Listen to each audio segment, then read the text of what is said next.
Panthungi Poloi thi nang ne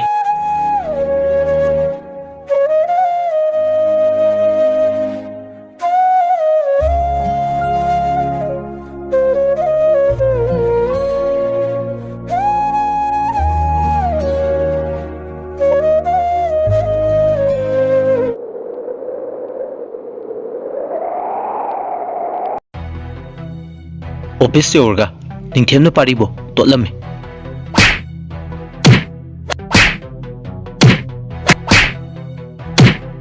adu gairi hoy nang case yam lerbu nu pani ai khangi kai gino nakoi nei pharise thado kari gi thado ba hoy noi na pam jana nupi se kai oina khange ha ai ira lete ai bu thadok piu taning de ne he napa to ko wa ngang na ge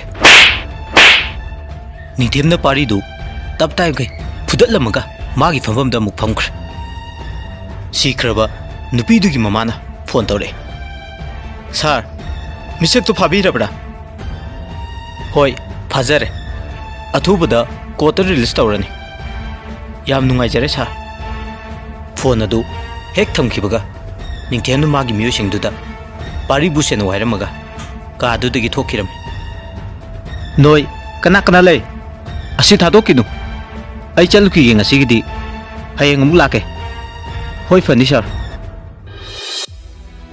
mathangi numini rasni masabu lokthongnaba ningthem da haijarame sir yardi isa se thadokpiu hoi ahan nangi acting do sai do torkano aseng mani bungo isa se masak uluk taba yam kuire nasa se hojita ningsilak pra ha wa makha yam tarakano nangsu nasa gi manak ta thamjani rajuni upai leitraduna kappaga hankre mana tanaruba ukin singsu mayam ta paktre maramdi macha nupa gi case to yaman khibana ma tofam mai khangangtre somda leirangsu pari phare abiduda solami machinda itay magi ningthem inauna hingchaba se pharaba natay magi thamoi se pele matam mana lepa leitabana nongma asum hauke haujiti pari gi mapa yauna mapam jadu jail da laikre chahi ma mapung phar kador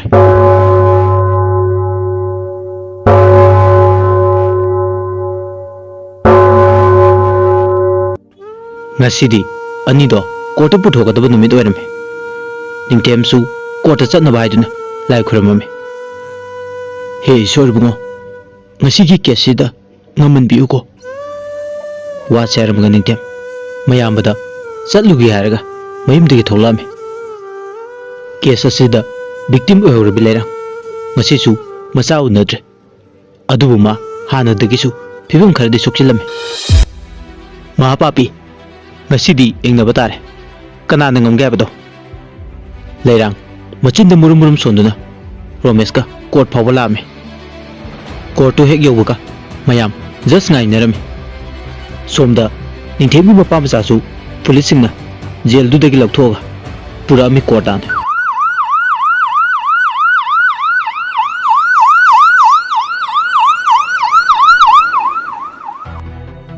gari tongna mapa macha ni do wari chanare baba ayam pede handaki matang se ipa su kangine nang no wari do ado aikhoi ningam gane kaimta warganu ipa le side sumlak pana makoi court to yore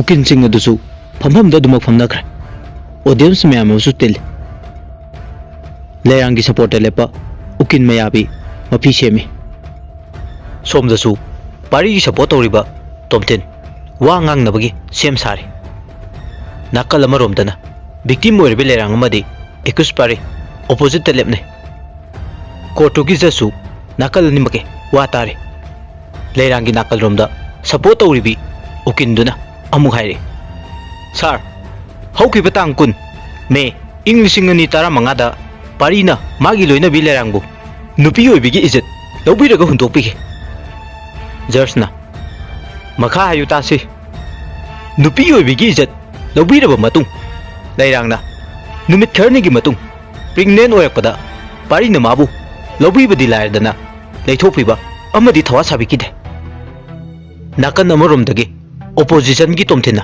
Amu हायरे objection your honour मधु अरानमने मरमदी लैरांगना पारीबु फाबने लैरांग मसाना याना मागी इज्जतबु पारीदा पिथोकपने side अनिमकी वा तारबा मतुंग just तुना मुखुमई नाकल अनिमकी वा तारे अदुना हाइरबा case असे proof अमदी evidence लेतबनिना ngasiगidi स्वाइदा लोइसले नुमित निपानिगी मतुंग case असे अमुक चथगनी the court is एजर्न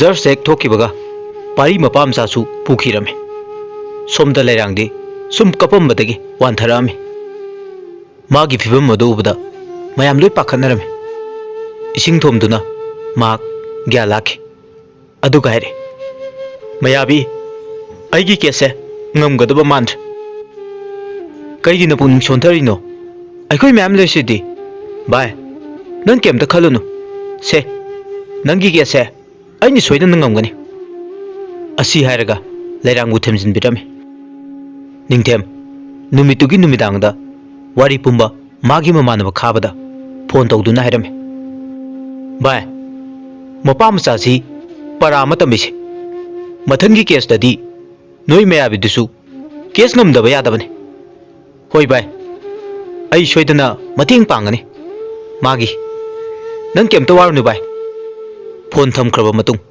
तोलुमुना निंगथेमदा हंगमे case अमा चथै हाइदने नंगबो होय तमो केस ngम नुमित ओइना हायरगे असि हायरगा निंगथेम मागी कादु चंगदुना पोथारमे नुमितुसु असुमना होख्रे नाकेन थागी नुमित अमा ओइरमे ngasi asini lairangi case loisingadaba numito कोर्टा माइकई लोइनमक यौरलबा मतुंग केस तो मखा चथरमे मयाबी प्रूफ अमगा लोइनना जस्ट पिरमे अदुगाइरे योर ऑनर लैरांगी रेप केस से मसिंगिन प्रूफ ने लैरांगदी मपी राचेल अदुगा पारी देयंग मयाबी दु अमुक्सु मखा तारामे योर ऑनर नुपी मबु कैसुलितन खनमंगंबा पारीनी अदुगा मा लैरांग खक्तसु नतना हाना लेखिद्रबी थबलगी केस तसु फाख्रब मियोय अमने मरम अदुना योर ऑनर पारी से मसागी दंदी मसाना फंगबा ताबने नाकन अमरोमदना ओपोजिशन की तोमथिना अमुक थले योर ऑनर मधु पुनमक समजिन साजनमने पारी मरा लेते जस्ट तो खर साउरब नायरे नाइखो तोमथिन प्रूफ से फजने यंकी गई प्रूफ तो फजने तारब मतुंग जस्ट ना पखुम पिरे हौजिक नाकल अनिमकी वासु तारे अदुना मरा लैरब पारीसी मागी मरागी मतुंगिना सही तरे जेल थमने अदुगा नुपीद रेप केस चथबगी सही तरा अमगा अदुगा मपा इबुंग राजमनिसु मचार की सपोर्ट तौबगी सही मापन जेल थमने the court is adjourn just थोक्रब मतुंग पार्टी थोलकपदा लैरांगना खुपांगना ओनसिनना थाई अदुगा हायरे नंगमंगना अइगी इज्जतपु टेमसिंगना बिखिबा नंगिसु मतम लाखिने पारी गाड़ी द काकत्ख्रब मतुंग मपासु काकत्ख्र लैरांगदु लैमाइद ओनसिनना मखुत अदु थाई अइना पंगमद्रबदी सिकथोलमोइको तंजा अदुदा मयाबी निंगथेम अमदी खाबा थोलक्तुना लैरांगबु थेमजिनबिरमे हौजिक्ति नंग कैसु वारनु अखोइना केस ngमबने निंगथेमसु मफम अदुदगी थोलामे मयुम हेक यौबगा मयामदा पाउ तमलमे तमो केस तो अखोइना ngमे अदो विक्टिम ओइबु नुपीदु कनानो अतै कनासु नते तमो इतै म लैरांगनि वही दुताबद तोलमु पेन कपचरी अदुग मचिंद सोले लैरांग नंग हौजिक्ति अवाफम तारेको खतपसे नुपी नखोइगिदी करीमता कानदबने अइगी नाक्ता लेरमलबदी नंग वारम लोइको नंगी केससिदगी ngasi lamdam basida thogliba nupi hatpagi kese loikhrasan si harga tolmu amukasu mapi rasin tharami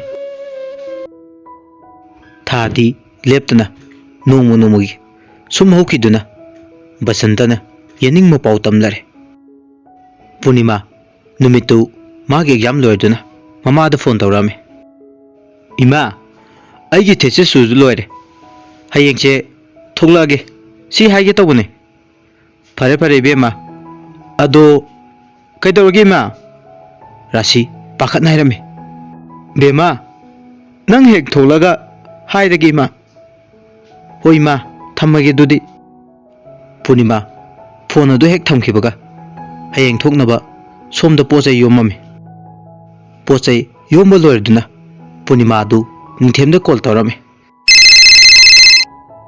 ningthemdu phone lakpaduda khangi ngak aduga phone du ding call adu unknown number haiduna songthore ningthem wakhal munna khanba loirga phone adu sat paikeli aduga ire kanano unknown number su thai aini ambung ai thesis to loire hayeng se thoglage adui number do aigine save tawsilo punimana yambung korakpaduda ningthem yam harawrame asuktuna kaidobo yaurage number budi save tawrage ado nangi mingogdo ima do masa ngamdaba male yam pakhana phone tawrame mingog sibudi aino thokpani hoi ado farese hayeng pung ani da ngairamo lawba lakeba yambung pawdo yum yoraga tamage hoi fare thamjaro dudi punimana phone thamkraba matung ningthemna sumna khale wakhalda asukoina wari sanarudrabi nangse hayengdi michanarniko hayeng aibase yam wadori daidi somdasu punimasu chamanana ningthemna khaliba adumna khale kuina ukhidraba saktam mama hayengdi ubo phanglaniko nungsi panthukaido naksilaba malida ningthem amadi punima ahingdu matumdre nongan bangaibada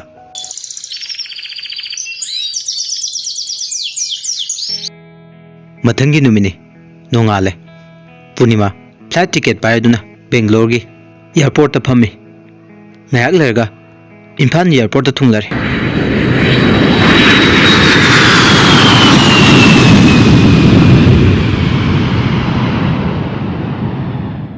ningthemsu punima bu airport ta na lawba lame fana kuina ngairba matung punima red color gi sari fulama bag ama paraga thoglakpado ningthemna ure adugo wakhanda khaje aigi punima ibani panthung yaudu kuiraroi ko punima su ningthemu buda harauje aduga khanje wakhalda aigi ambung haujikti bani punchile puncheminarni ko asumna wakhalda nokchi punima ningthemna punima bu konsenbe aduga cardo airport agi thaudoga ani do garden amada lai garden da chatpado punimana ningthemda yenga gairme kaino yambung thenge ima do punimana wangang buloi jungei da ningthemna thale kona unaba yaroi ai thabak yam chille kai ginu yambung he yaroi di yaroi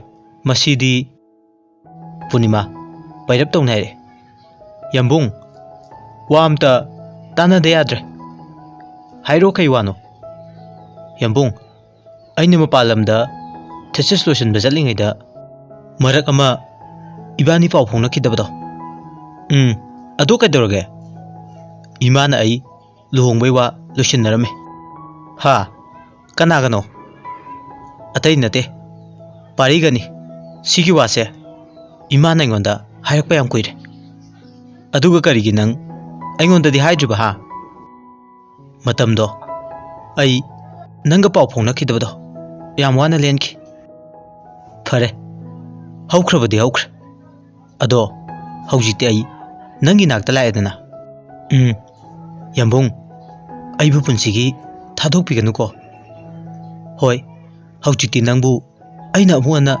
chatlallaroye ani do wari sanaba lorga garden du dege punna thokminnare somdana rasidi macha lakpada ngaiba yam ware masige ngangse flat ka miss oira jala hauji pau lakte ni mase tanja aduda punima amadi nithem punna changminare rasina urami mabanina changminarpado aduga macha nupi mamangda saujinne kaino ibema nangna asuk thengei de flat miss oira bro punima na khungge tawga ningthemna khume ima saunu aiga thaba ama chaminarure haima ima di kanana khangne nangge chamina khrai du de wa seramaga mama chalon ba changkhirame punima namu ningthemda unsun du naire yambo ngaktang phamamo ai phi hongu khige tanja aduda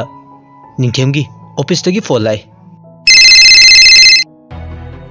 sir paw ma leire fare tamo ai lakna ba tawrage punima na hek tholakpaga ningthem punima da hairame punima nang saurno ai athuba case ama leire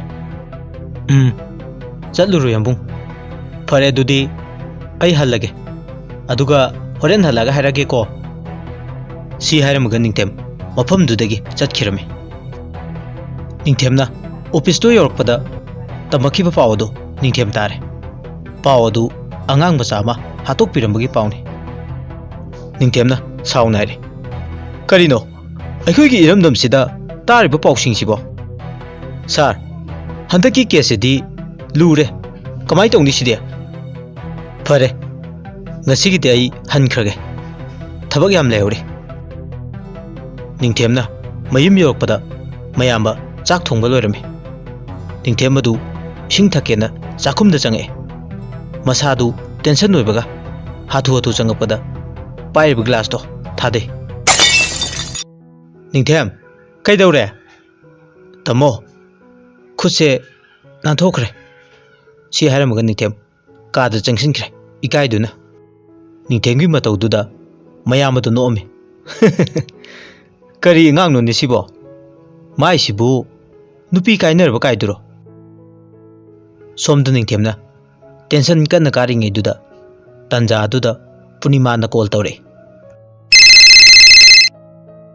yambo kaino nang ngasai phone tawkani hairga tawktri do yada tawri ne nuksibi case ama leibeni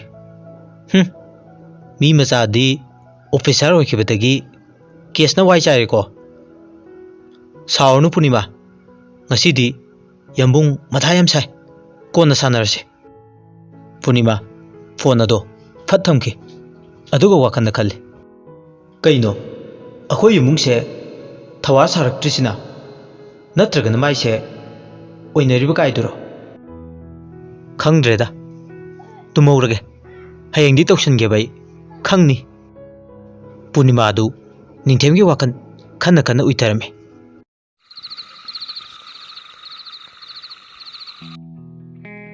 numito punima gi exam gi result haidokpa numine ayuki pung 8 tare ningthem mafi moral setuna office ta lame somda punima na mama nabiga wari sanaringe da moigi university gi oja makhangna phone tawrame punima nang khale yam thajadi sa asing beiro hoi me nangbo top 45 chale walgi pawduda harau mandana punima phone ado sat thamkirame aduga ningthemda phone tawrame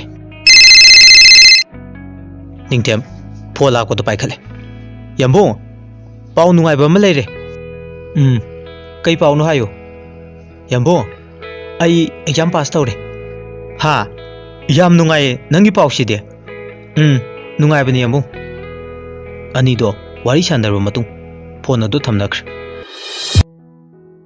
numidang wairamdu punima mamanabisinga party tawrame bai sidagidi nangsu thabak tawrani ko hoi bai सिदगिदि आइसु मतिक चाबा मी अमा हाबदो ओइरनी फरे bye अखोइसु चलगे दुदी ममानबी सिंह चतख्रब मतुंग पूर्णिमा फमलिंगे तंजादुदा निंथेमगी call आए hello नुंसिबी how नुंसिबो party लोइख्रबो याम थुइदा लोइख्रे इमानबी मयाम कौद्रे अमा नि दंग कौरे फरे दुदी नंग सोयेंग थबकी इंटरव्यू लेबनिना वारमनि पोथाजरो फोन थमख्रब मतुंग अनिमक तुमथखिरमे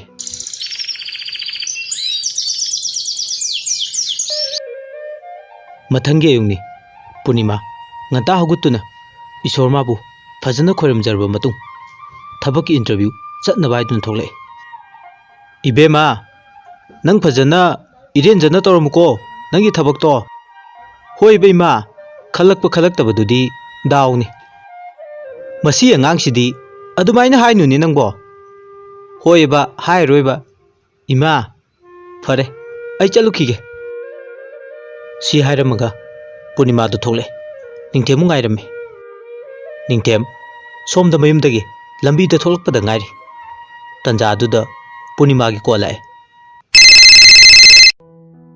लोय जुबेमबो लागे लंबी द लेरे होय लाओ अई गायरे थोंगान द लेरमो गायकी मतुंग निंथेम यौरे चसे लाओ पूर्णिमा दु सारी दुगा ये हैनरमदे मागी मोंगदुदा निंथेमना उरगा नोफे तौरगा हाइरी कईदो सारी दुगा हैबो हैतबोय हैबैनी सेलिसे ओइरमनी याम वाना खोंग थांगिदो ए सिदी सारीना नती मी खोंग अवांग बसिनानी यारसे मथंग देदीने सारी मतेक सेलो यामबुंग नंग सिदी याम ngangi kainu khangdeme masidi isau langduide han hekta tawine pungse yadreba interview ga loi late oireba se hoy kem pakhat kanu yanaba dum aina chinbige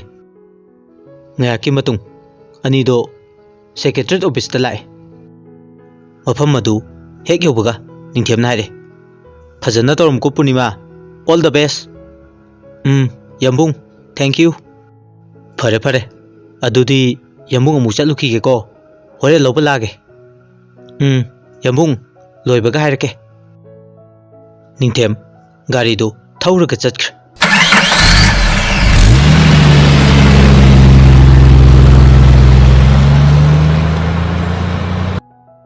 पूर्णिमासु याम तन्ना तन्ना सारी दो सेम सेम जना ऑफिस दु योक्सिले इंटरव्यू को ओइबगा पाखत पन लोरे पूर्णिमा फाइल दुगा होबे होबे तौरगा चंगे माना चंगलकपदा ऑफिस दुगी चौकीदार दुना हारे madam please be relax will call you in a minute okay fine I am still whiting along with my documents minute मंगा की मतुंगदा चौकीदार दुना कौरे पूर्णिमा लाइसंग थेम यावि ब्रो होय यावजेये पूर्णिमा दु इंटरव्यू तौबा का दुदा चंगे May I come in, sir? Yes, come in. Purnima, file do yingi da sar dun kaure. Mingdo Purnima haibani ko. Mani sir. Fare. Nangi bio data hero. Purnima la shangtem. The third obrasi. And let's samu. And I'm from Singjamai, Jingamaka. I completed my graduation in DM College in Pan. And master in Sarda University, Gujarat. Nice qualification, good. But why do you choose this job? Sir, actually, this job inspired me to be a perfect lady. Since my childhood, I am interested in this job, so I choose this job. Okay, Purnima, you are such a smart woman. For time being, you can go now and submit your biodata. Here we will announce your result in 2 days. Thank you, sir. Purnima na thokhraba matung question hangiba kanggu singado Purnima ge paukhumda loi penarame aduga moi masen haine asige ngang se yam hai yamna ju smart oi मा ओइने खल्लसे Phagni sir पूर्णिमा दु कादुदगी interview लोइदुन थोले अदुगा निंथेमदा call तौरामे याम्बुंग लाओ आई लोइरेबा लेरमो फजना याम्बुंग थेंकनी खरा कइनु खंगदीमे यारे आई auto दोइन चचखरगे होय आई सोमदा थोलकपदो फरक तारे अदुननी पूर्णिमा phone अदु थमगा ऑटो अमा फारगा मयुमदे यौरामे मयुम हेक यौबगा पूर्णिमा की मामा राशिना कौरामे इचा यौरेदना होय मा आई यौरे नंगी इंटरव्यू दुबु कमाई तौरमगे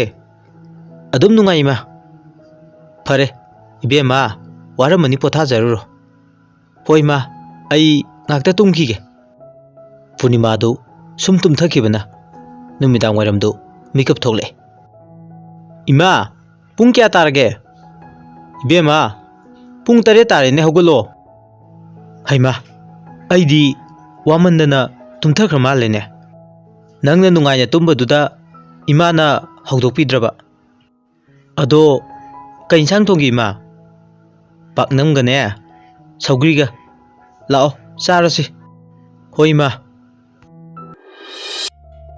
पूर्णिमाना फोन तौरक्तबदुदा निंथेम सावदा मई हौरमे निंथेमदा फोन तौबदा पूर्णिमाना पाइरक्तबगी अमुका हेन्ना सावरमे कई नुपिदो सिबो फोन गसे पाइदेबा अइने ngसाइदगी थबक चिले हाइबगी सावरिरु मागी सिबो पूर्णिमासु चाकतोगा फमुंग चंगकपदा निंथेमगी मिसकॉल मैम दो लेरमे पूर्णिमाना कइनो मिसकॉल मैम सिदे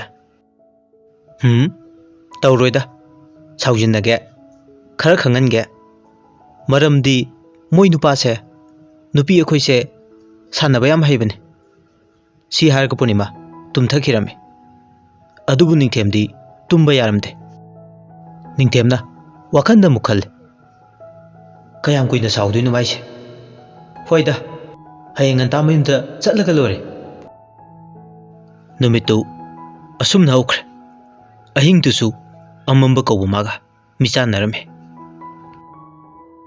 अयुक्की पुंग 4 तारे निंथेमदी तुम्बा हौगत्रे पूर्णिमा nganta हौगतुना थबक चटनबा सेम सारमे नुमितु पूर्णिमा थबक हानबा जॉइन तौबा नुमिने पूर्णिमा लोइसिनदुना हाथु हाथु चटनबा तौरे सोमदा निंथेमसु याहौबदा पुंग अदु थेंगमे ए कइनु पुंगसिदि आइदि थेंगेना सी हारगा निंथेमदु बाथरूमदा इरुजबा चंख्रे पूर्णिमाना मयुमदगी थोलकपदा राशिना हंगे बेमा नंग चाक चारोइद्रो यारनी मा आई होरेन ऑफिस ता चारगे इरेन जन चलुको दुदि होय मा आई ngasi खरंगा लकनी पूर्णिमा हाथु हाथु यौरे पुंखाय अमकी मतुंग ऑफिस ता सोमदा निंथेमसु चाक चारगा ऑफिस चनबा थोले तमो आई खरा थेंगकनी चलुखिगे होय निंथेम आई नंग वा मा ताना दौ लेको तमो आई लागा तानरसे निंथेमसु गाड़ी दो कना थरपना ऑफिस यौरे सर फाइल अमता थमजरंगे होय फनी निंथेम मागी थबकता अमुक ऑनसिनख्रे सोमदा पूर्णिमादी ऑफिस तुदा अहानबा ओइबगा याम हराउडमी मयामदुनु माबु उबदा मैडम हाइना कौरके मैडम नंगसे याम फजे क्वालिफिकेशन सु अदुम याय अखोय दुम लोइना सिको मैडम फनी इसे मसिंग अमदी तादसिंग ngasiगidi सुटी से खितंग nganda थानिंग अहानबा ओइबनिना होय मैडम मयामदु इंट्रो तौरब मतुंग पूर्णिमा मागी थबकता अमु ओनसिलमे तंजा अदुदा निंथेमगी कोलाय हेलो मैडम नंग मरैदो अमु हौरबा हा मरै नति नुसिबि इस याजरी बुंगो नगुन खंगजरे ngasiदी nganta थादुइ नत्रो थादुइनि ओके अदुदी आई लौबा लाक्तोइनिको फरे अदुदी लंबीदे केकेनो जासिलो अदुगा लाओ अनिदु वारी साना साना ऑफिस टू दगी थोलामी निंथेम गाड़ी दु सुम थरकपनिना फुट बिला नगा मपाल द खामी काय दनु पुरे सिबु यंबो वायाम गांगनु तुमिन चंगो पूर्णिमा दु निंथेगी मतौदुदा अमुसु खल कई नुपानो सिबो सिदा पुरे सिना पुंसिगी सुमाइनसु चत्रि आइदि सी हायगा पूर्णिमा दो मनुंग द चंख्र मनुंग हेक यौबगा निंथेमना चानबो ऑर्डर तौरमे 2 non vegetable thali 2 juice 2 ice cream and 2 chicken fry पूर्णिमा दु निंथेगी मतौदुदा ngakne yengame mana tawribo order mayam duda aduga hare kaino yambo order mayam se aina kai hage ha yamalle ai changamoi hoi bema madam ji na thandai nati ye ai gi sune e sak char tribo haja hoi nang cha dabagi ai su sadrini haima nang di kamai na khangino yambo ho ngasai do noi mana nang chak cha den haire makhoi na order tawkiba acha poto ngayak lerga puraktuna ningthem mamadi punima punna charame yam hawembo ai horen chaka charoi pukpik thalle sidi ado horen di phone tawraroi ko kaiginu haisha akhoi ta modo nupi thienda yadre aduna wata na dawlei e hanai dudi yambo kai chatkrage nang khangdribo haisha khangdabai natro hangisa ho hanagi do mamit yame nupa mayam koi aduga pari ne jet lawraga langthokpiramedana yam phate pari dusu thaina dege dum taw leibani madi yamusu khangiduni aduni aduna case laibagi akhoi tamona law yadre aduna nang laktringai da tamogi hana tawbi hori ado thenge yambo challasira anidu nambida lakpada lairang thengne lairang nadi moibu kauge tawi adubu ningthemnadi usinadaba sare पूर्णिमा सु निंथेम मयुम फावबा थादरमगा हनख्र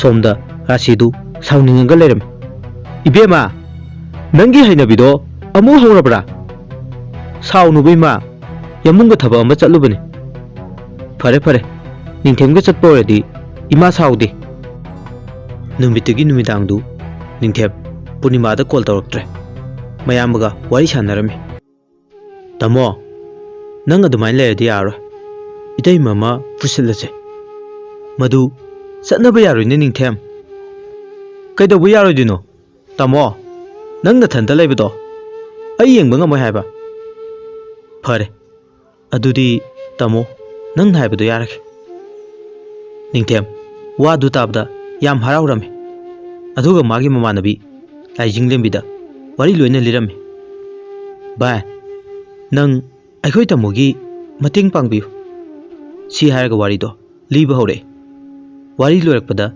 लाइजिंग lamina होय bye अई इसाना यारगे नंगी नतै मोयबा नुमित अदुसु assume नौख्रे था मरी की मतुंग लाइजिंग लेंबी अमदी तोलुमु लुहोंगलमे मयाम pull-up चतख्रबा मतुंग लाइजिंग लेंबिदु तोलुमु ngairi तोलुमु तपना चंगक्तुन हायरि लाइजिंग लेंबिया नंग नुंगाइतबा तौनु मरमदि अइना निंथेमबु नुंसिबा हेमनबदगी लुहोंगबसे याखिबने होय तमो अइ कैसु खंदेदा हौख्रबदि हौख्रे अदो अइसु इसाना याना तमोगी पुंसिबु कनिंगदुना लाकपने थेंगे वारमने नंग पोथाजर सी हारमगा तोलमु सोफादा तुमथकिरमे लाइजिंग लेंबिदि तुम्बा यादबदुदा तोलुमुना सोफादा तुम्बदु येंगमे अदुगा वाखंदा खल्ले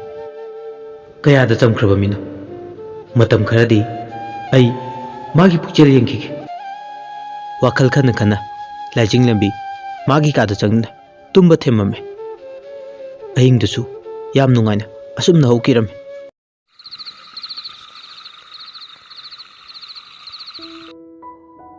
ꯃꯇꯝꯒꯤ ꯈꯣꯡꯆꯠꯁꯨ ꯂꯦꯞꯄ ꯂꯩꯇꯅ ꯑꯗꯨꯃꯛ ꯆꯠꯈꯤꯔꯝꯃꯤ꯫ ꯊꯥ ꯑꯃ ꯍꯧꯈꯤꯔꯝꯃꯤ꯫ ꯍꯧꯖꯤꯛꯇꯤ ꯇꯣꯂꯨꯃꯨ ꯑꯃꯗꯤ ꯂꯥꯏꯖꯤꯡꯂꯦꯝꯕꯤ ꯃꯆꯥꯅꯨꯄꯥ ꯑꯃ ꯄꯣꯛꯇꯨꯅ ꯆꯍꯤ 3 ꯐꯥꯔꯦ꯫ ꯃꯆꯥꯅꯨꯄꯥꯗꯨꯁꯨ ꯁ꯭ꯀꯨꯜ ꯆꯠꯅꯕ ꯍꯥꯏꯗꯨꯅ ꯂꯥꯏꯖꯤꯡꯂꯦꯝꯕꯤꯅ ꯂꯣꯏꯁꯤꯟꯕꯤꯔꯝꯃꯤ꯫ ꯕꯨꯡꯉꯣ, ꯁꯤꯗ ꯍꯥꯜꯂꯤꯕ ꯑꯆꯥꯄꯣꯠꯁꯦ ꯁꯤꯗꯪ ꯆꯥꯎꯀꯣ꯫ ꯃꯃꯥꯅ ꯍꯥꯏꯕ ꯏꯟꯗꯣꯏꯅꯦ ꯑꯩꯗꯤ꯫ ꯑꯗꯣ ꯃꯃꯥ, ꯍꯣꯔꯦꯟ ꯍꯜꯂꯛꯄꯗ ꯆꯣꯀ꯭ꯂꯦꯠ ꯂꯩꯔꯝꯃꯨꯀꯣ꯫ ꯂꯩꯔꯝꯗꯣꯏꯅꯦ ꯃꯃꯥꯅ ꯁꯣꯏꯗꯅ꯫ ꯃꯃꯥ, ꯕꯦꯟ ꯐꯥꯎ ꯊꯤꯟꯗꯣꯛꯀꯦ ꯂꯥꯛꯑꯣ꯫ ꯃꯆꯥꯅꯨꯄꯥ ꯆꯠꯈ꯭ꯔꯕ ꯃꯇꯨꯡ ꯂꯥꯏꯖꯤꯡꯂꯦꯝꯕꯤ ꯀꯤꯆꯟꯗ ꯆꯥꯛ ꯊꯣꯡꯂꯝꯃꯤ꯫ ꯇꯥꯟꯖꯥ ꯑꯗꯨꯗ ꯇꯣꯂꯨꯝꯕꯨ ꯆꯪꯉꯛꯏ꯫ ꯑꯗꯨꯒ ꯍꯥꯏꯔꯦ, ꯑꯩ ꯌꯥꯎꯕꯤꯌꯨꯔꯣ ꯂꯥꯏꯖꯥ?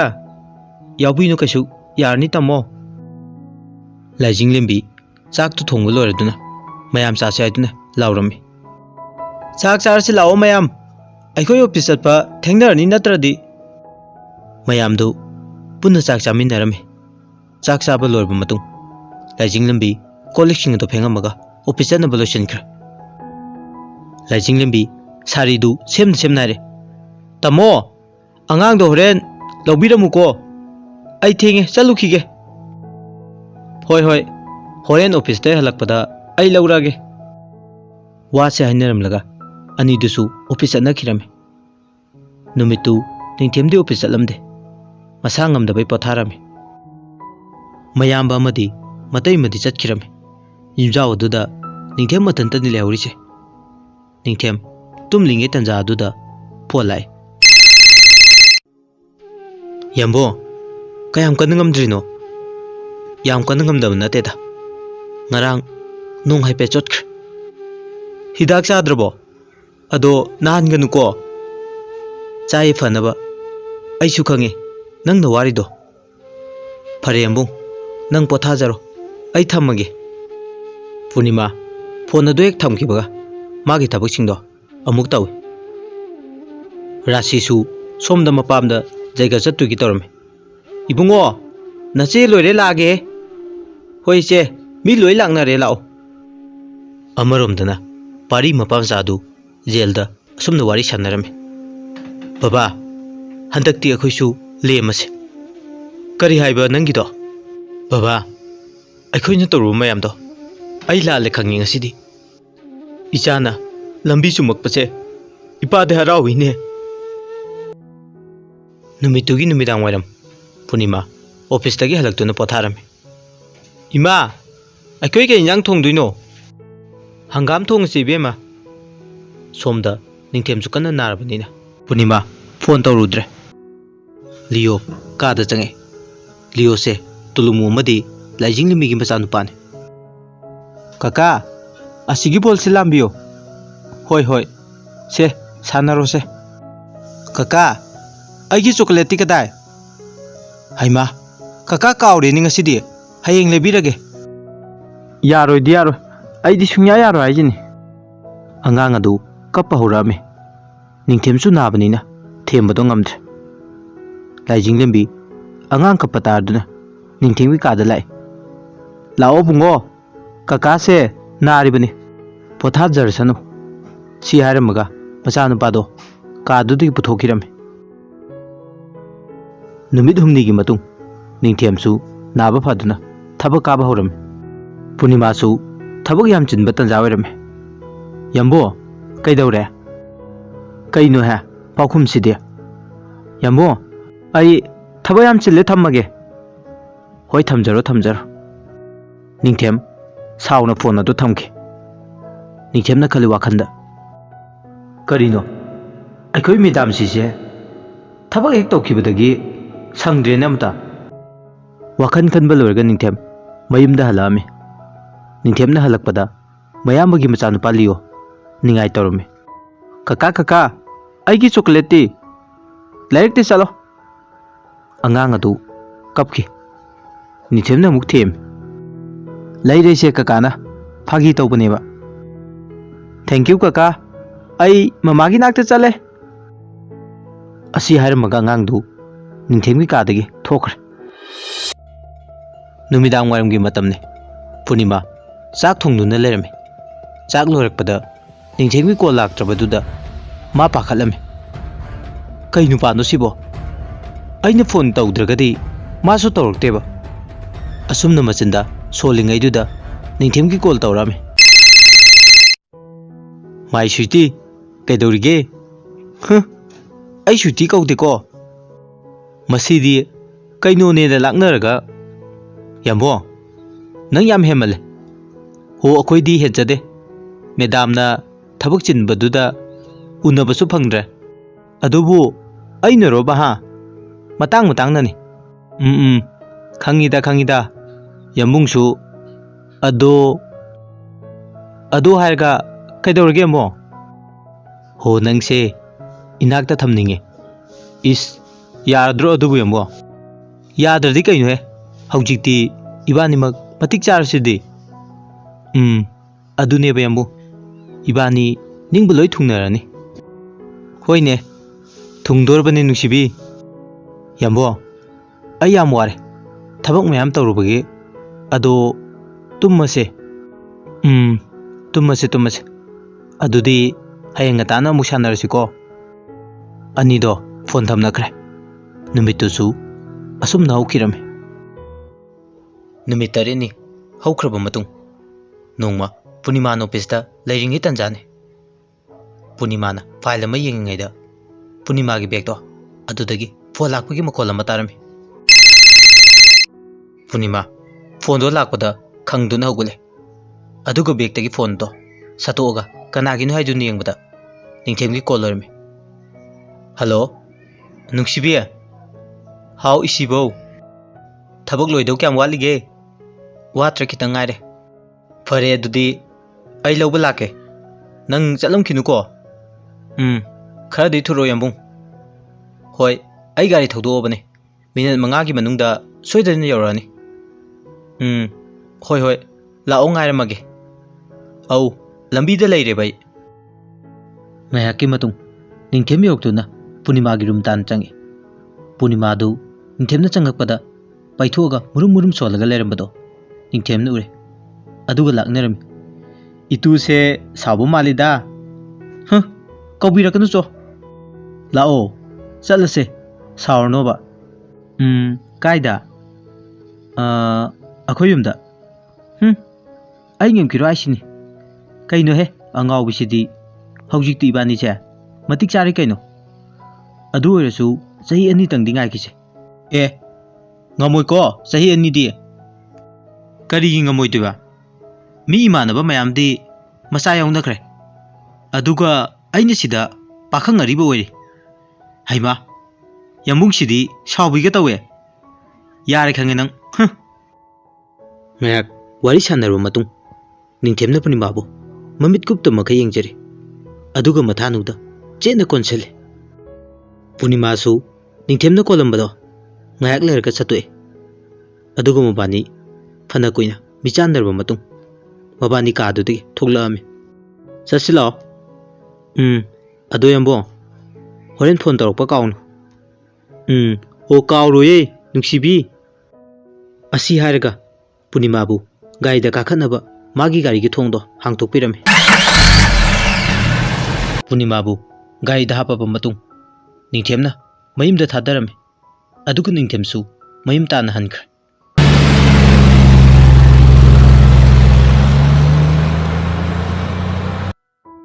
पूर्णिमा मयिम हेक चंगकपगा ममाना लाउरे कैनु बेमा ngasi yam thengei हो याददौरिनी इमा अदु ओइरसु इमा इथंदा लेहो याबसे नंग खंगी नत्रो ज्ञान तादे ओंथोंना नंगसे इबेमा नंग अमा पूर्णिमा याम तपना खुमे हो इमाओ सावरनुसे हयेंगदगिदिने थेंगजरोइगेबा सी हारगा पूर्णिमा दो मागी गादा चंखे निंथेमसु मयुम हेक यौबगा मतै मना मागी संगोम पीबा चंगबदा हंगा अमेसुम बुंगोचा नंगबु अदुमाइना दुम लेरगे हाइरो कई नोइतैमा कई वाताना साइनो हो अतै वा नतिए नंगसे नयुमना कई पानबे यारेना नोइ तमो गईगा तानरमदे अस ꯑꯩ ꯉꯝꯈꯤꯔꯣꯏ ꯏꯇꯩꯃ ꯅꯪꯅ ꯅꯪꯒꯤ ꯈꯪꯅꯖꯕ ꯂꯩꯔꯁꯨ ꯑꯗꯨꯝ ꯍꯥꯏꯌꯨ ꯏꯇꯩꯃꯗ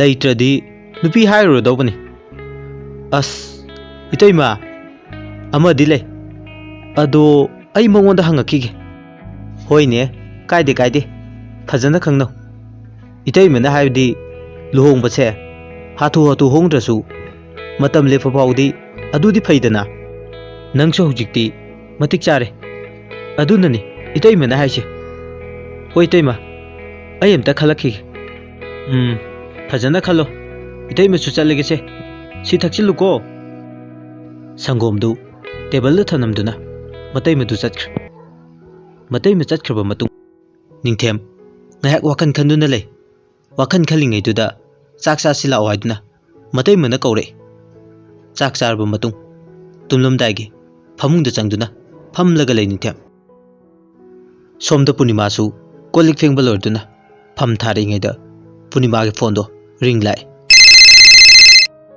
ꯄꯨꯔꯅꯤꯃꯥ ꯐꯣꯟ ꯑꯗꯨ ꯄꯥꯏꯈꯠꯇ꯭ꯔꯦ ꯁꯣꯝꯗꯗꯤ ꯅꯤꯡꯊꯦꯝꯗꯣ ꯁꯥꯎꯅꯤꯡꯕꯅ ꯂꯣꯏꯔꯦ ꯐꯣꯟ ꯄꯥꯏꯔꯛꯇꯕꯗꯨꯗ ꯅꯤꯡꯊꯦꯝꯅ ꯑꯃꯨꯛꯁꯨ ꯐꯣꯟ ꯑꯗꯣ ꯍꯟꯗꯨꯅ ꯇꯧꯁꯤꯜꯂꯛꯑꯦ ꯍꯟꯗꯛꯇꯤ ꯄꯨꯔꯅꯤꯃꯥ ꯐꯣꯟ ꯑꯗꯨ ꯄꯥꯏꯔꯦ ꯅꯤꯡꯊꯦꯝ ꯁꯥꯎꯅꯔꯦ ꯐꯣꯟ ꯄꯥꯏꯔꯛꯇ꯭ꯔꯤꯁꯦ ꯀꯩꯒꯤꯅꯣ ꯍꯥ ꯄꯨꯔꯅꯤꯃꯥ ꯅꯣꯛꯐꯦꯠ ꯅꯣꯛꯐꯦꯠ ꯇꯧꯅ ꯑꯣ ꯇꯥꯏꯌꯦ ꯅꯨꯡꯁꯤꯕꯧ ꯅꯤꯡꯊꯦꯝꯗꯤ ꯏ ꯀꯥꯔꯗꯨꯅ ꯂꯥꯎꯔꯦ ꯀꯩꯅꯣꯕ ꯅꯨꯡꯁꯤꯕꯒꯗꯤ ꯅꯪ ꯅꯋꯥ ꯀꯅꯥꯗ ꯃꯦꯁꯦꯖ ꯊꯥꯅꯒꯦ ꯐꯣꯟ ꯄꯥꯏꯔꯛꯇ꯭ꯔꯤꯗꯣ ꯀꯥꯏꯗ ꯏꯋꯥꯅꯣ ꯌꯥꯝꯕꯨꯡꯁꯤꯗꯤ ꯐꯃꯨꯡꯗꯣ ꯐꯝ ꯊꯥꯔꯨꯕꯅꯤ ꯑꯣ ꯑꯗꯨꯒ ꯐꯣꯟ ꯄꯥꯏꯗ꯭ꯔꯤꯗꯨꯅ ꯀꯩꯒꯤ ꯐꯣꯟꯗꯣ ꯁꯥꯏꯂꯦꯟ ꯊꯝꯕꯒꯤ ꯇꯥꯍꯧꯗ꯭ꯔꯕ ꯊꯝꯅꯤꯕ ꯅꯪ ꯅꯤꯡꯊꯦꯝꯅ ꯁꯥꯎꯔꯤꯗꯣ ꯄꯨꯔꯅꯤꯃꯥꯅ ꯊꯦꯝꯃꯝꯃꯤ ꯑꯇꯞꯄ ꯈꯣꯟꯖꯦꯜꯗ ꯑꯗꯨꯒ ꯄꯨꯔꯅꯤꯃꯥꯅ ꯍꯥꯏꯔꯛꯏ ꯀꯩꯗꯧꯔꯒꯦ ꯁꯥꯎꯔꯤꯗꯣ ꯌꯥꯝꯕꯨꯡ ꯁꯥꯎꯗꯦ ꯑꯩꯈꯣꯏ ꯋꯥ ꯑꯃ ꯍꯥꯏꯒꯦ ꯇꯧꯕꯅꯤ ꯍꯥꯏꯌꯨ ꯀꯩ ꯋꯥꯅꯣ ꯌꯥꯝꯕꯨꯡ ꯍꯌꯦꯡꯗꯤ ꯊꯕꯛ ꯆꯤꯜꯂꯤ ꯑꯗꯨꯅ ꯍꯪꯆꯤꯠꯇꯨ ꯎꯅꯁꯤꯕꯥꯅꯤ ꯀꯥꯏꯗꯅꯣ ꯏꯕꯥꯅꯤꯒꯤ ꯎꯅꯐꯝꯗꯨꯔꯣ ꯍꯣꯏ ꯃꯥꯅꯤ ꯄꯨꯡ 2ꯗꯅꯤꯀꯣ ꯍꯣꯏ ꯑꯩ ꯂꯧꯕ ꯂꯥꯛꯑꯣ ꯌꯥꯝꯕꯨꯡ ꯑꯗꯨꯗꯤ ꯉꯥꯏꯍꯥꯛ ꯋꯥꯔꯤ ꯁꯥꯟꯅꯔꯒ ꯑꯅꯤꯗꯣ ꯒꯨꯗ ꯅꯥꯏꯠ ꯍꯥꯏꯅꯔꯝꯃꯒ ꯇꯨꯝꯅꯈ꯭ꯔꯦ ꯃꯊꯪꯒꯤ ꯅꯨꯃꯤꯠꯇꯨꯁꯨ ꯍꯧꯈꯤꯔꯝꯃꯤ ꯅꯨꯃꯤꯠꯇꯨ ꯄꯨꯔꯅꯤꯃꯥ ꯑꯃꯗꯤ ꯅꯤꯡꯊꯦꯝ ꯃꯕꯥꯅꯤꯒꯤ ꯎꯅꯐꯝꯗ ꯎꯅꯔꯝꯃꯤ ꯅꯤꯡꯊꯦꯝꯗꯨ ꯃꯥꯒꯤ ꯏꯁꯀꯣꯔꯁꯤꯡ ꯑꯗꯣ ꯃꯄꯥꯟꯗ ꯉꯥꯏꯔꯝꯃꯨ ꯍꯥꯏꯗꯨꯅ ꯏꯪꯒꯤꯠ ꯇꯧꯕꯗꯒꯤ ꯂꯣꯏ ꯊꯣꯛꯈꯤ ꯃꯄꯥꯟꯗ ꯒꯥꯔꯗꯦꯟꯗꯨꯗ ꯄꯤꯡ ꯀꯂꯔꯒꯤ ꯁꯥꯔꯤ ꯐꯨꯟ ꯁꯦꯠꯂꯒ ꯉꯥꯏꯔꯝꯕꯤ ꯃꯥꯒꯤ ꯄꯨꯔꯅꯤꯃꯥꯗꯣ ꯁꯥꯎꯔꯒ ꯂꯩꯕꯗꯣ ꯎꯔꯗꯨꯅ ꯇꯞꯅ ꯆꯪꯉꯝꯃꯤ ꯃꯅꯥꯛ ꯇꯥꯅ ꯀꯌꯥꯝ ꯀꯨꯏꯔꯒꯦ ꯄꯨꯡ ꯀꯌꯥ ꯇꯥꯔꯒꯦ ꯌꯦꯡꯉꯣ ꯁꯥꯎꯅꯨꯕ ꯌꯥꯗ ꯇꯧꯔꯤꯅꯤ ꯅꯨꯡꯁꯤꯕꯤ ꯋꯥ ꯍꯥꯏꯅꯤ ꯍꯥꯏꯗꯥꯏꯅꯦ ꯍꯥꯏꯔꯛꯑꯣꯕ ꯌꯥꯝꯕꯨꯡ ꯑꯁꯤꯒꯤ ꯕꯦꯟꯁꯁꯦ ꯑꯁꯤꯗ ꯐꯝꯃꯨꯁꯦ ꯑꯗꯨꯒ ꯍꯥꯏꯒꯦ ꯋꯥꯗꯣ ꯂꯥꯛꯑꯣ ꯒꯥꯔꯗꯦꯟꯗꯨꯒꯤ ꯑꯀꯣꯛꯄ ꯑꯃꯗ ꯕꯦꯟꯁ ꯊꯥꯔꯤꯕꯗꯣ ꯖꯒꯥ ꯑꯗꯨꯗ ꯃꯕꯥꯅꯤ ꯄꯨꯟꯅ ꯐꯝꯃꯤꯟꯅꯔꯝꯃꯤ ꯅꯤꯡꯊꯦꯝꯅ ꯄꯨꯔꯅꯤꯃꯥꯕꯨ ꯌꯦꯡꯗꯨꯅ ꯇꯞꯅ ꯍꯥꯏꯔꯛꯑꯝꯃꯤ ꯄꯨꯔꯅꯤꯃꯥ ꯅꯪ ꯑꯩꯁꯦ ꯅꯨꯡꯁꯤꯕ꯭ꯔꯥ ꯅꯨꯡꯁꯤ ꯌꯥꯝ ꯅꯨꯡꯁꯤ ꯌꯥꯝꯕꯨꯡ ꯑꯗꯨꯗꯤ ꯆꯦꯜꯂꯁꯤ ꯉꯁꯤꯃꯛ ꯑꯩ ꯂꯨꯍꯣꯡꯗꯕ ꯌꯥꯗ꯭ꯔꯦ ꯌꯥꯔꯣꯏꯌꯦ ꯆꯍꯤ 2ꯃꯨꯛ ꯉꯥꯏꯈꯤꯁꯦ ꯑꯩꯗꯤ ꯅꯪ ꯉꯥꯏꯔꯤꯉꯩꯗ ꯌꯨꯝꯗ ꯉꯥꯡꯕꯗ ꯂꯣꯏꯗꯧꯔꯦ ꯀꯩꯗꯧꯔꯒꯦ ꯌꯥꯝꯕꯨꯡ ꯀꯩ ꯍꯥꯏꯅꯣ ꯀꯃꯥꯏ ꯉꯥꯡꯉꯤꯅꯣꯕ ꯑꯗꯨꯕꯨꯔꯣ ꯑꯩꯈꯣꯏ ꯏꯇꯩꯃꯒ ꯇꯥꯃꯣꯒꯅ ꯅꯨꯄꯤ ꯍꯥꯏꯅꯗꯣꯏꯅꯦꯌꯦ ꯈꯪꯅꯕ ꯂꯩꯔꯗꯤ ꯍꯥꯏꯔꯛꯑꯣꯌꯦ ꯑꯗꯩꯗꯤ ꯀꯩꯗꯧꯔꯕ ꯃꯈꯥꯗꯤ ꯑꯗ ꯑꯩꯅ ꯍꯥꯏꯔꯨꯔꯦ ꯑꯗꯨꯗ ꯏꯇꯩꯃꯅ ꯀꯅꯥꯅꯣ ꯌꯨꯝ ꯇꯥꯛꯑꯣꯌꯦ ꯑꯗꯨꯗ ꯑꯩꯅ ꯍꯥꯏꯔꯨꯔꯦ ꯑꯗꯩꯗꯤ ꯀꯩ ꯑꯃꯨꯛ ꯍꯥꯏꯔꯛꯏꯅꯣꯕ ꯑꯍꯜ ꯂꯃꯟ ꯊꯥꯔꯛꯑꯒꯦꯌꯦ ꯃꯇꯝ ꯂꯦꯞꯅꯕꯩ ꯅꯨꯃꯤꯠ ꯑꯐꯕ ꯑꯃ ꯌꯦꯡꯉꯒ ꯑꯗꯨꯗꯤ ꯌꯥꯝ ꯐꯕ ꯋꯥꯅꯤ ꯌꯥꯝꯕꯨꯡ ꯍꯣꯏ ꯊꯥꯔꯣ ꯍꯥꯏꯌꯣ ꯑꯩ ꯌꯥꯔꯦ ꯑꯗꯨꯅꯤꯗꯅ ꯑꯗꯨꯃꯥꯏꯅ ꯍꯥꯏꯌꯣꯕ ꯑꯩ ꯌꯥꯝ ꯍꯔꯥꯎꯏ ꯄꯨꯔꯅꯤꯃꯥ ꯑꯗꯣ ꯍꯣꯔꯦꯟ ꯐꯣꯟ ꯇꯧꯔꯛꯄ ꯀꯥꯎꯅꯨ ꯑꯩ ꯊꯕꯛ ꯂꯩꯍꯧꯔꯤ ꯍꯥꯜꯂꯝꯃꯒꯦ ꯍꯣꯏ ꯐꯔꯦ ꯑꯗꯨꯗꯤ ꯆꯦꯛꯁꯤꯟꯅ ꯆꯠꯂꯨꯀꯣ ꯍꯣꯔꯦꯟ ꯐꯣꯟ ꯇꯧꯔꯛꯇꯣꯏꯅꯤ ꯍꯣꯏ ꯌꯥꯝꯕꯨꯡ ꯑꯩ ꯆꯠꯂꯨꯈꯤꯒꯦ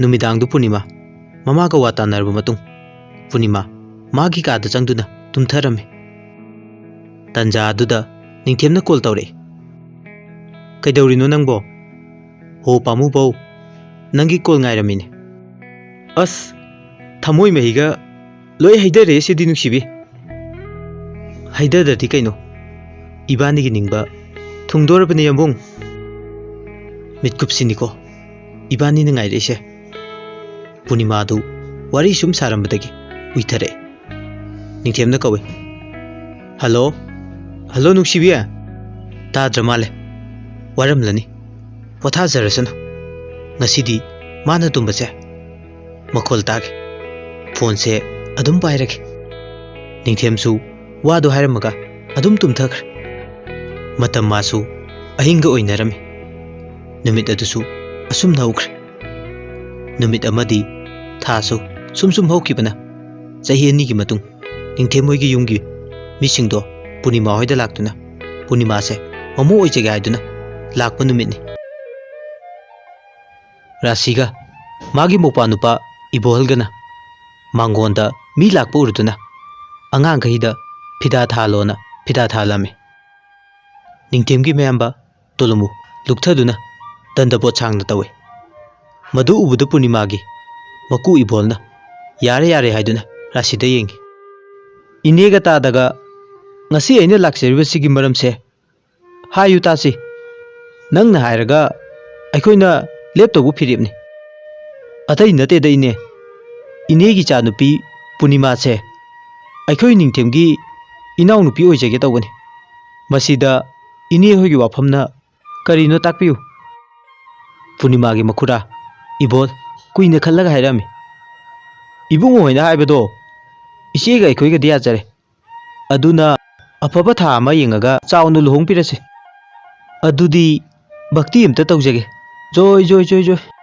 मयामदु चा थकब लोरगा ngayak lerga ningthem hoi mayumgi mising dusu chatkirami पूर्णिमा सु थोंगनाउदगी चटखिबसिंग दु येंगी मिनिट मंगा lerga ningthem कॉल तौरामे यंबुंगी पूर्णि कई हाइगे यंबुंग चटखरबो मोय कयाम कुइने लेरमगे कुइदेदा ngayak ओइरे यंबुंग अदो कई कई हाइनखरगे हो अदुबुरो इबानी से नुमित था फबमा येंगागा साउनु लुहोंबिरसेना हाय अदुनिदना अदो नंग ngasidi याम फजरमनिबो येंगजरोपेना होय अदुदी WhatsApp ता कॉल तोरके WhatsApp हांगो तौरो यंबुंग निंगथेम वीडियो कॉल तौरे निंगथेम न पूर्णिमा दे येंगदुना हायरे वाव इतु खुफजजे ngasidi के बैनि यंबुंग होइदा अदो पंथुंग यौदोरे कोइबाने यौबगुमनि यंबुंग अदो हाइजिंग पोता कई कई हापसे हाइनु इसिबि अदो बुरो गुल्ला जिलेबी प्लाउ केक ए अदुना लोरबो अतैदी हो अतैदी याजरे होय होय अदुदी यमुंगसु बाटो नमुखिके इमानबनी तौरगा होरेंदो सानरसिको याये यंबुंग आइसु इमानबी कौखिगे अनिदो फोन थमनख्रे नुमितुसु मसाय गोंदा जंख्रे नुमिदांगी मतम ओइरे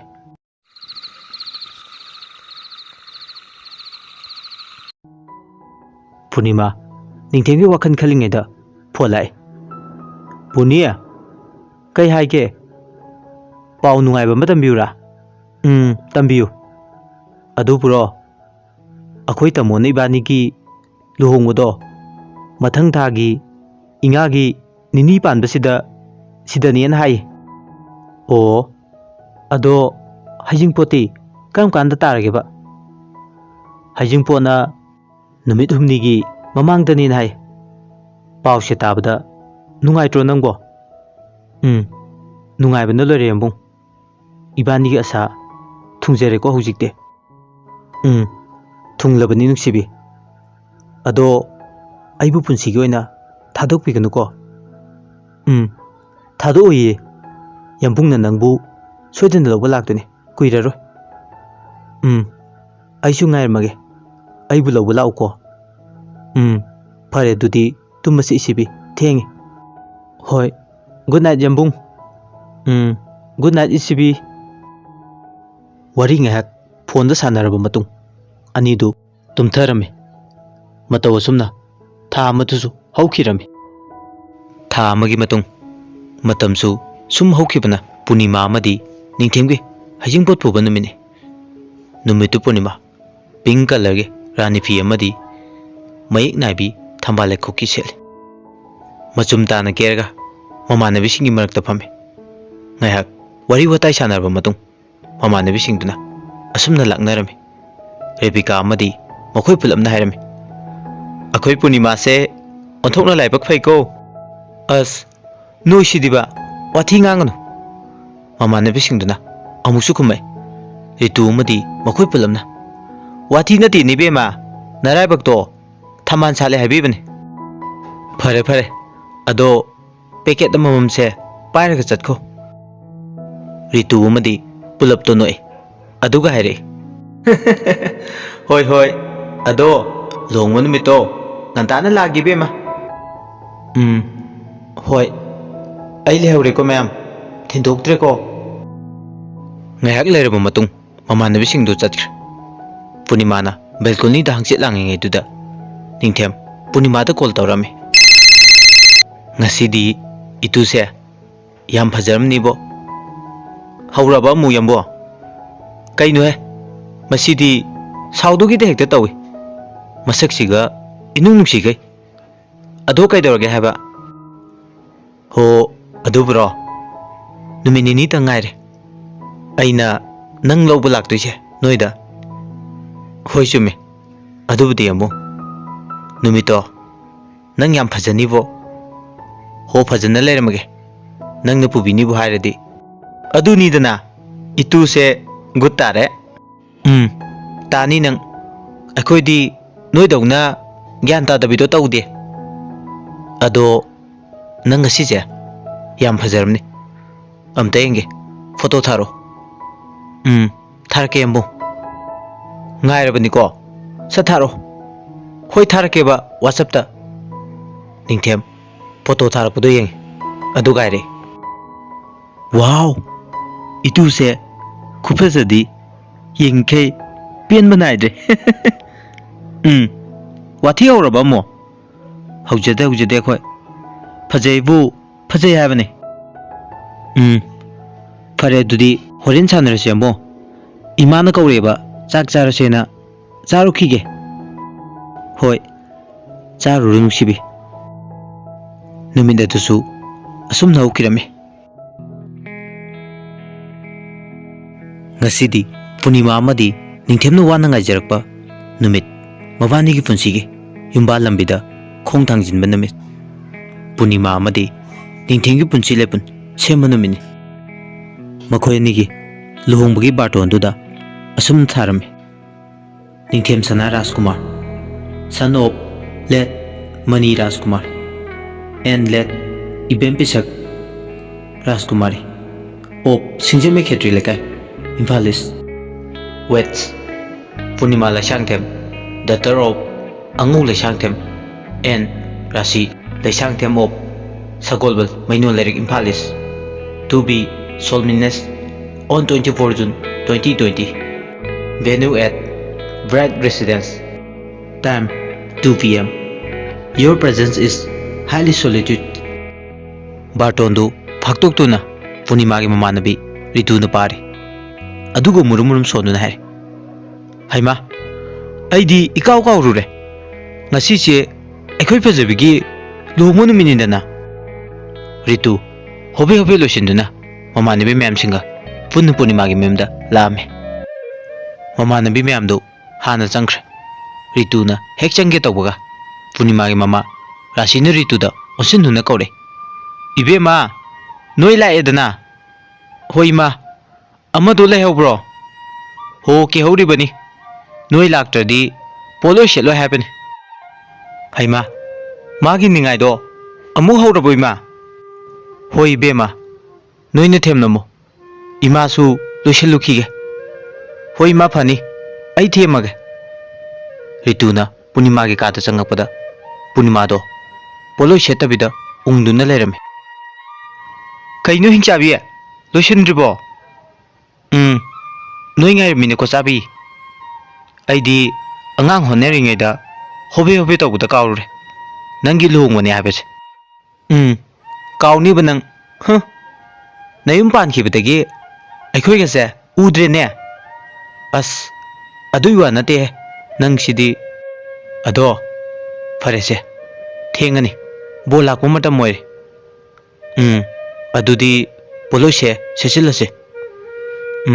Ai mating pangbi ge fajabi. Hoya ye fajabi. Hainaringai tanja aduda Rituna Punimabu tamna tamna lusinbiri. Punimasu pumloi loiraduna mamanabi singa photo naminare. Mungkhai muk lerga bor lakpagi thongan mapanda don thelakpagi tanja adu Punima masado langtak narami.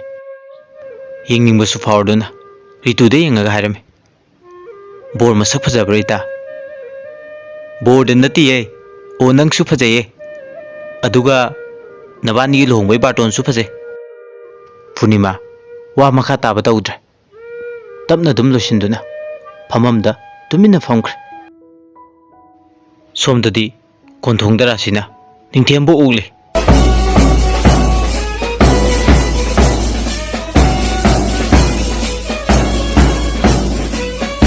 Aduga ningthem sumangda lengsinkhre.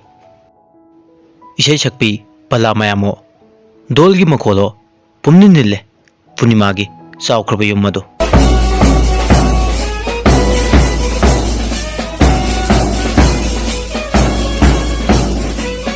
Ngayaki matung Punima su tholaktuna ningthemgi manakta phamlare. Makut ani do lonaduna UV plate amadi haira singaduna mabani gi mukutta thangkale kujaba yari. Mayamdu paisa taba mathang mathang change. Adugi matung Punimana lai chaiduna tarele koibudu loire. Aduga ningthengwi ngaksamda tanarubi kusa aniduna lengbu kundu paringdo pamuba nungsiba maki ngaksamda huklare. Ningthemsu Punimada huklaba matung mayamna khuba hauna khure. Luhongbudu achaubu luhongba ma oikre. Maramdi Punima amadi ningthem painariba simbamdugi mapu ngaktane. Adugi su matakta yamna inakaya khunba family dagi haurakpane nidu. Luhongba loirba matung Punima mapuriba ningthemgi memda thile. Ningthemgi mataima laijalemina Punima bu oklaba matung tulsi khoirmaloga Punimagi kada pusinbire. Somda ningthemdi mamanabasinga acha athak tawri. Mamanabi amadi mayumgi mising ado chatkraba matung Punima adu angangba machugi thariba bedsheet aduda red color gi phi amaga phanik amaga sut tawraga mondu kolaga fammi. Ngayak lerga ningthemsu mamanaba mayam chatkraba matung kaduda change. Ningthemna kadugi thong ado lonsilamaga Punimana famliba famung aduda famthare. Aduga haire. Yengbagi penma naidre itu se ngasidi. Yambung nangsu phajai sidi. Adu ngasidi nangse pen amta yengjage. Wa sairga anido yam kuina misane. Punimagi phajarba maithong amadi saji mitagum ngamjabi mamit aniduna yengakpaduda karamba nupana ngauroitage. Ningthemsu nupa moibagi sak phajaba gun wataba nupane. Ma ubada nupina loina kenaribane. Phana kuina nido misan narba matung ningthemna tapna haire. Chak charbo nangbo. Chadri yambung. Lao aige charo silo.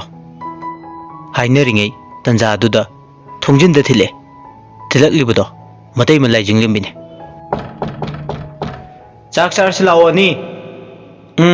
Lagi toima. Hoi hoi, Punima su pubiro. Si hairamaga, matai madu chatkre. Matai ma chatkhraba matung, Punima na ningthemda yengi ngaida. Ningthemna kaurame.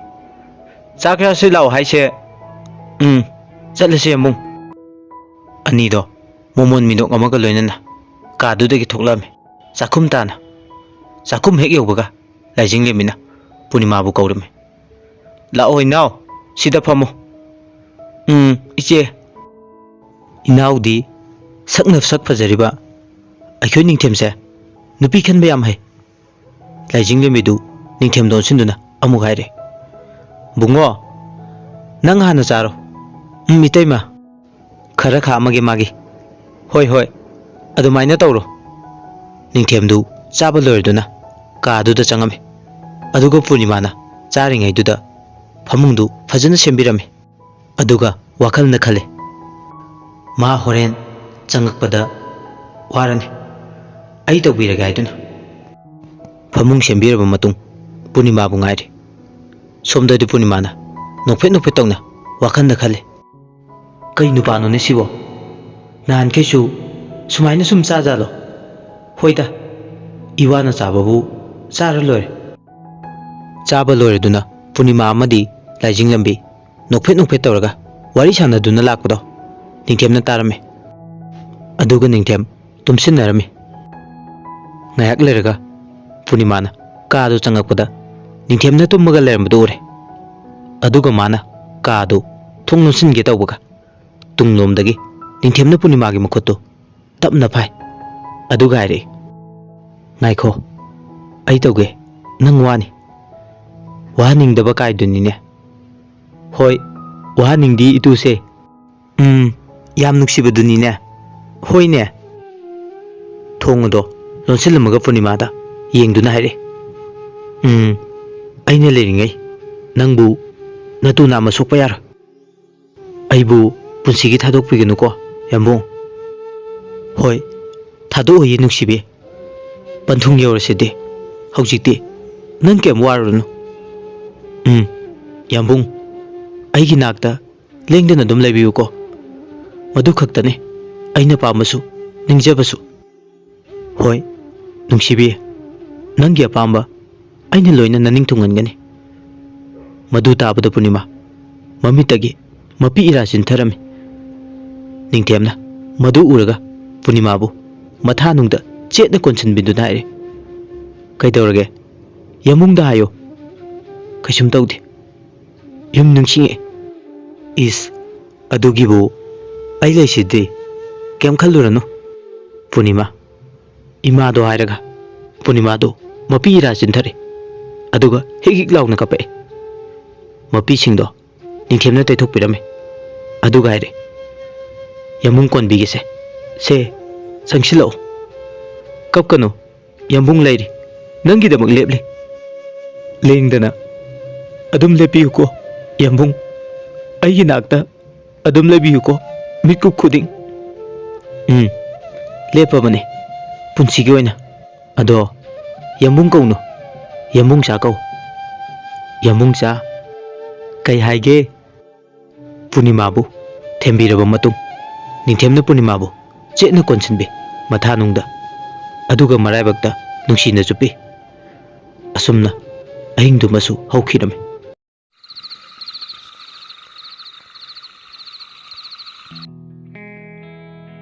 Matamgi khongchati kanasu thingba ngamde. Lepa leitana asum chatki. Asumna matam masu hokhr.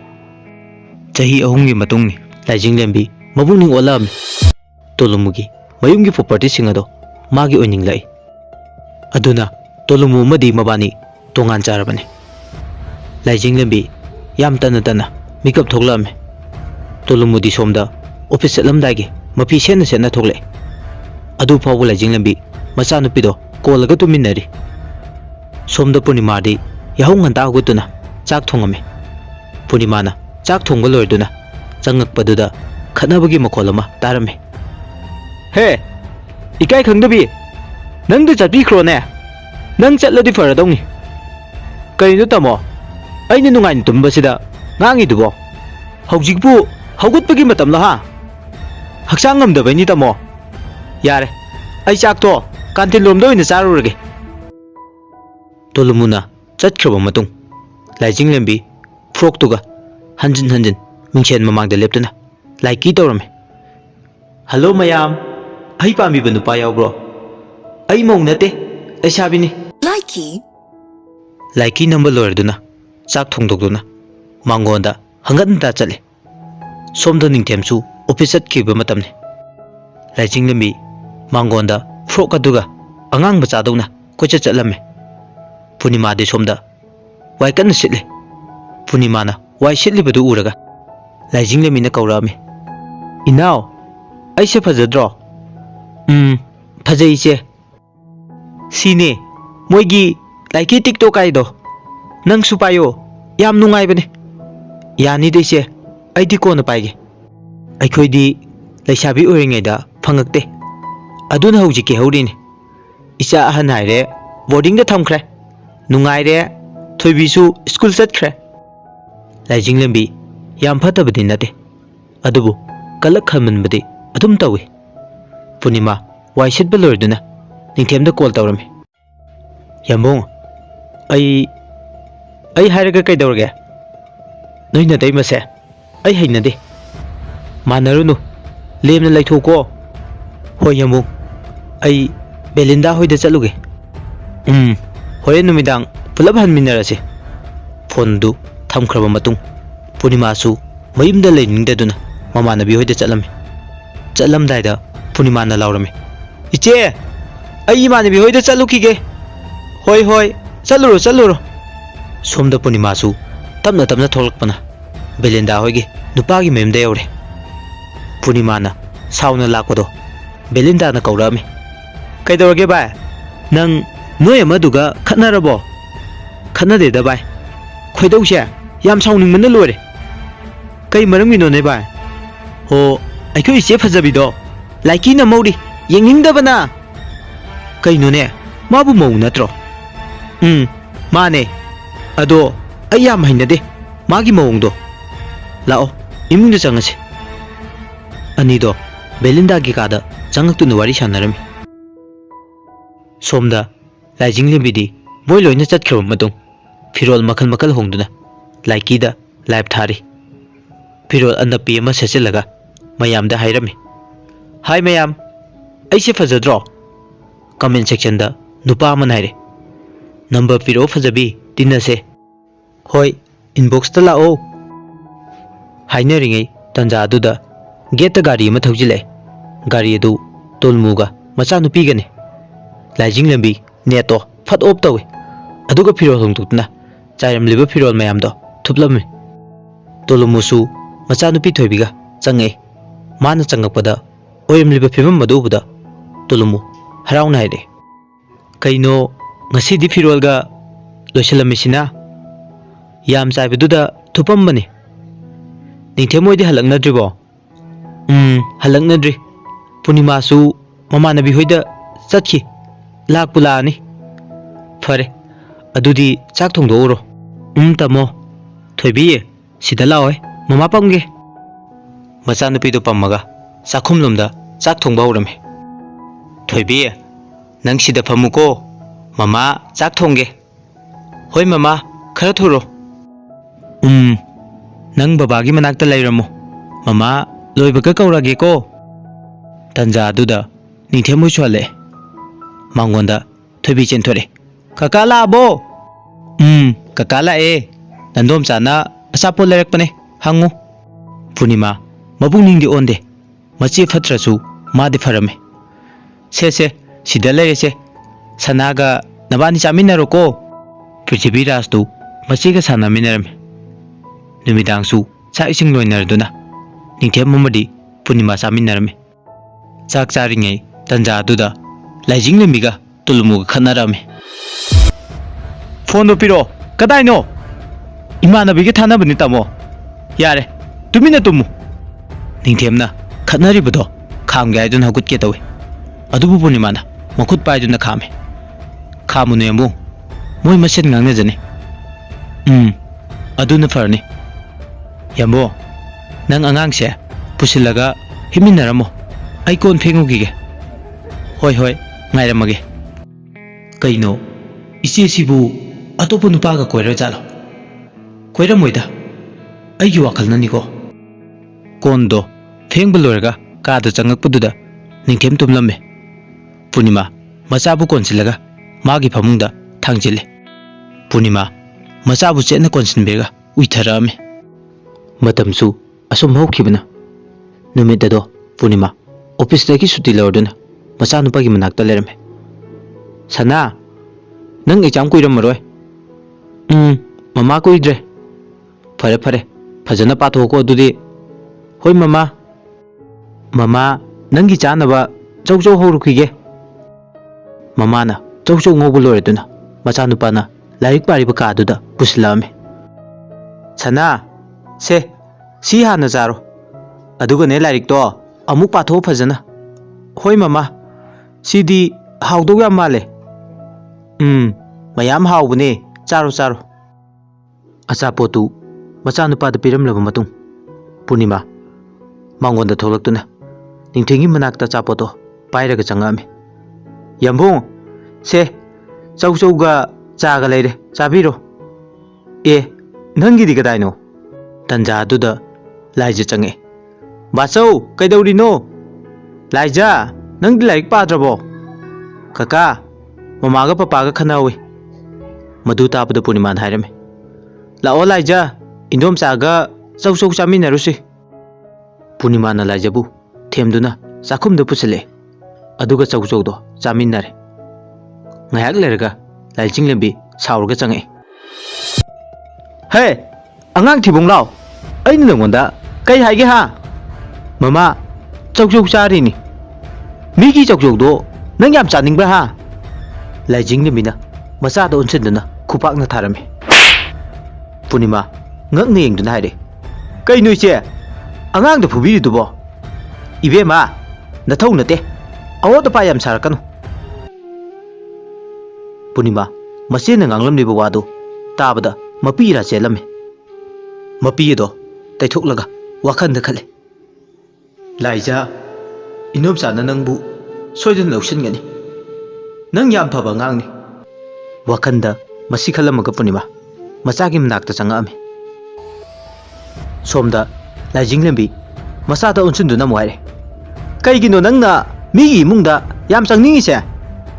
Mama, indom chana chausa silao na hairakpan. Mina pijaningde su khangde. Aduga nangna changi do karigino? Mama, nang yam phatte ko. Hoi di phattabini. Hayeng khaidi ne changba yaroi di yaroi. Khangedana changoi mungda. Laija kapna magi ka da changame. Akhoi ma se yam phatte ko. Indom sa di yam phai. Indom sa akhoi mama se kijai. Aduna ai changa roige saurano. Che machet amada iraga Purnima gi thongnaw langsilame. Numidang wairam ka du chaina Purnima losilingeda ngasai gi sejet macheto thingnerame. Purnima che do hek pa gi tawbaga ningthemna kaure. Taribo mama. Purnima che du magi mon makada thanamaga ningthemna kauribado taraduna mangolomda thoklame. Kai haige yambong koiru selo silamo. Is yamung sidiba kaidawrage haima nungdang sida kai chatuino? Ho moigi night plaza do adu chaluse. Halakpada restaurant da dinner tawrase. Ya yambung ai angang lusin birukhige. Purnima machagi ga da changame. Aduga haire. Sana nang lairik to hayeng oina paro. Kaigino mama? Noi babana ne night plaza chaluse. Aduga dinner su charakse. Yeah, that's great, my mom. Purnima machabu pi losilaba matung amuk khale. Laija dubu hobisira. Mo imungdu kanam leitabane. Mama haire yugi party chatke. Purnima loisindringaida laijagi manakta lai. Purnima na changakpa matamdadi tolumuna angang do laik takpirame. Bam se nang ꯁꯤꯁꯦ ꯏꯊꯣ ꯕꯕꯥ ꯑꯩ ꯋꯥꯔꯦ ꯐꯔꯦ ꯐꯔꯦ ꯑꯗꯨꯗꯤ ꯍꯌꯦꯡ ꯑꯃꯨꯛ ꯇꯧꯔꯁꯤꯀꯣ ꯇꯨꯂꯨꯃꯨꯅ ꯄꯨꯔꯅꯤꯃꯥ ꯆꯪꯉꯛꯄꯗ ꯎꯔꯝꯃꯦ ꯑꯗꯨꯒ ꯍꯥꯏꯔꯦ 이베마 너희 짜톡도이라 이따이 닝템나 나트자 짤루시 하이 아도 그대로기니 이베마 하유 라이저세 부비크기 이때 마나우파수 짤루야로이 마푸드라디 파레 짤루로 마기 가달로 신비루로 야니 이따이 아이코이도 좀 신비루르게 드레스 부비라가 पूर्णिमा तपना लाइजगी कादा चंगे लाइजा हो लाइजौ ताब्रो नंगबो लाइजा मपीरा चेंदु नाइरे इनोमसा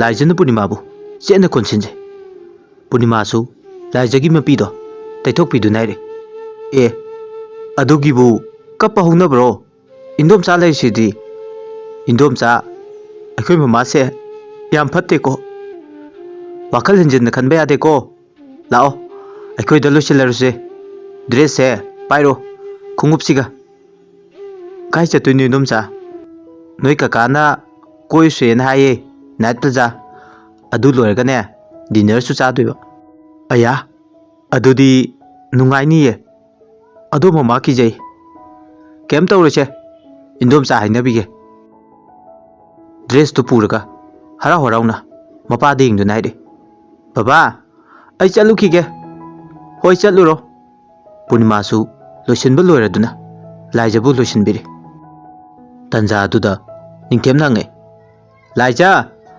नोय ममाना होरेन फुबिरोइद्रो पूर्णिमाना निंथेमना उनसिनदु नाइरे यारे को यंबो नंग दबतो तौरनु मतौ सुमना मखोय मरिमक गाड़ी तोंदुना नाइट प्लाजा यंगबा लामे मफम मदु हेक योबगा लाइजा मदी पृथ्वीराज कोचेन चेलमे पूर्णिमा मदी निंथेमसु मखोय अनिगी मतौदो उबदा हराउना लेमिने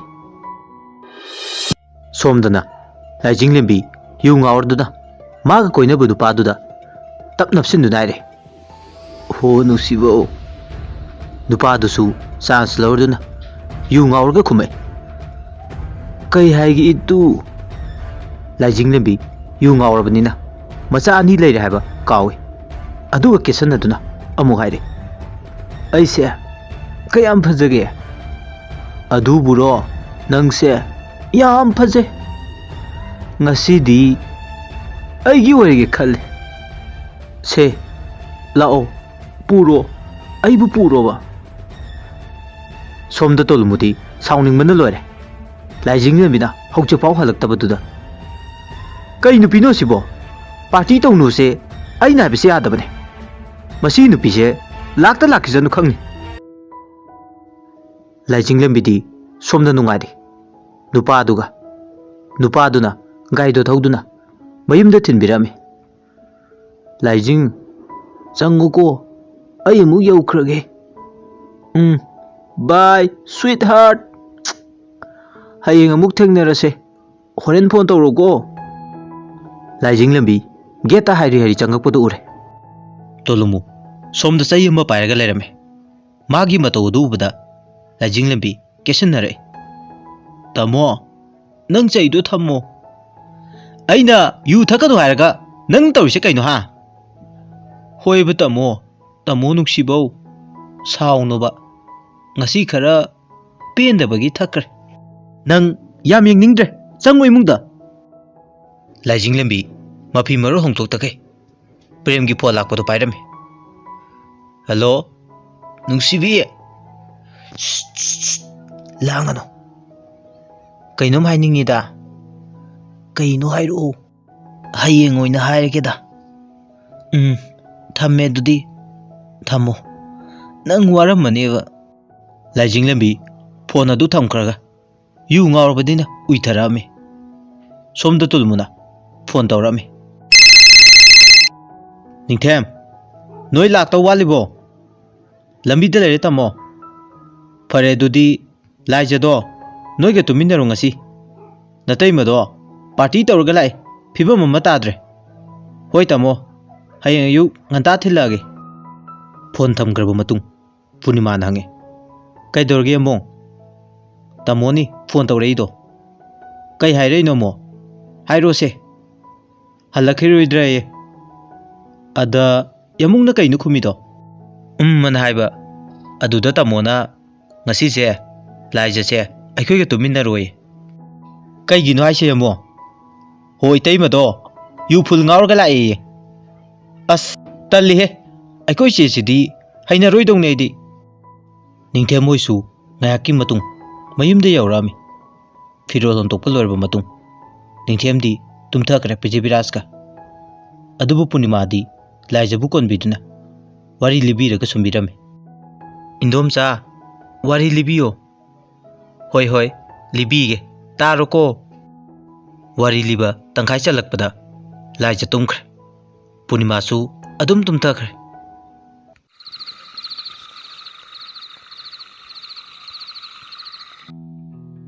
ꯊꯥ ꯑꯃꯒꯤ ꯃꯇꯨꯡꯅꯤ. ꯂꯥꯏꯖꯤꯡꯂꯦꯝꯕꯤ ꯍꯥꯟꯅꯒꯤ ꯄꯨꯟꯁꯤꯗꯒꯤ ꯈꯔꯗꯤ ꯐꯔꯝꯗ꯭ꯔꯦ. ꯃꯗꯨꯒꯤ ꯃꯍꯨꯠꯇ ꯑꯃꯨꯛꯀ ꯍꯦꯟꯅ ꯍꯦꯜꯂꯝꯃꯤ ꯈꯠꯄ ꯂꯥꯡꯕꯁꯦ. ꯃꯆꯥꯅꯨꯄꯤ ꯂꯥꯏꯖꯁꯨ ꯃꯥꯒꯤ ꯑꯔꯣꯟ ꯑꯊꯨꯞ ꯈꯪꯉꯛꯀꯅꯤ ꯍꯥꯏꯗꯨꯅ ꯃꯄꯥꯝꯗ ꯊꯅꯝꯃꯤ. ꯂꯥꯏꯖꯤꯡꯂꯦꯝꯕꯤ ꯅꯨꯃꯤꯠꯇꯣ ꯐꯤꯔꯣꯜ ꯈꯔ ꯂꯩꯔꯨꯒꯦꯅ ꯃꯃꯥꯟꯅꯕꯤ ꯕꯦꯔꯤꯕꯨ ꯐꯣꯟ ꯇꯧꯗꯨꯅ ꯀꯧꯔꯝꯃꯤ. ꯚꯥꯏ, ꯐꯤꯔꯣꯜ ꯈꯔ ꯂꯩꯔꯨꯁꯦ.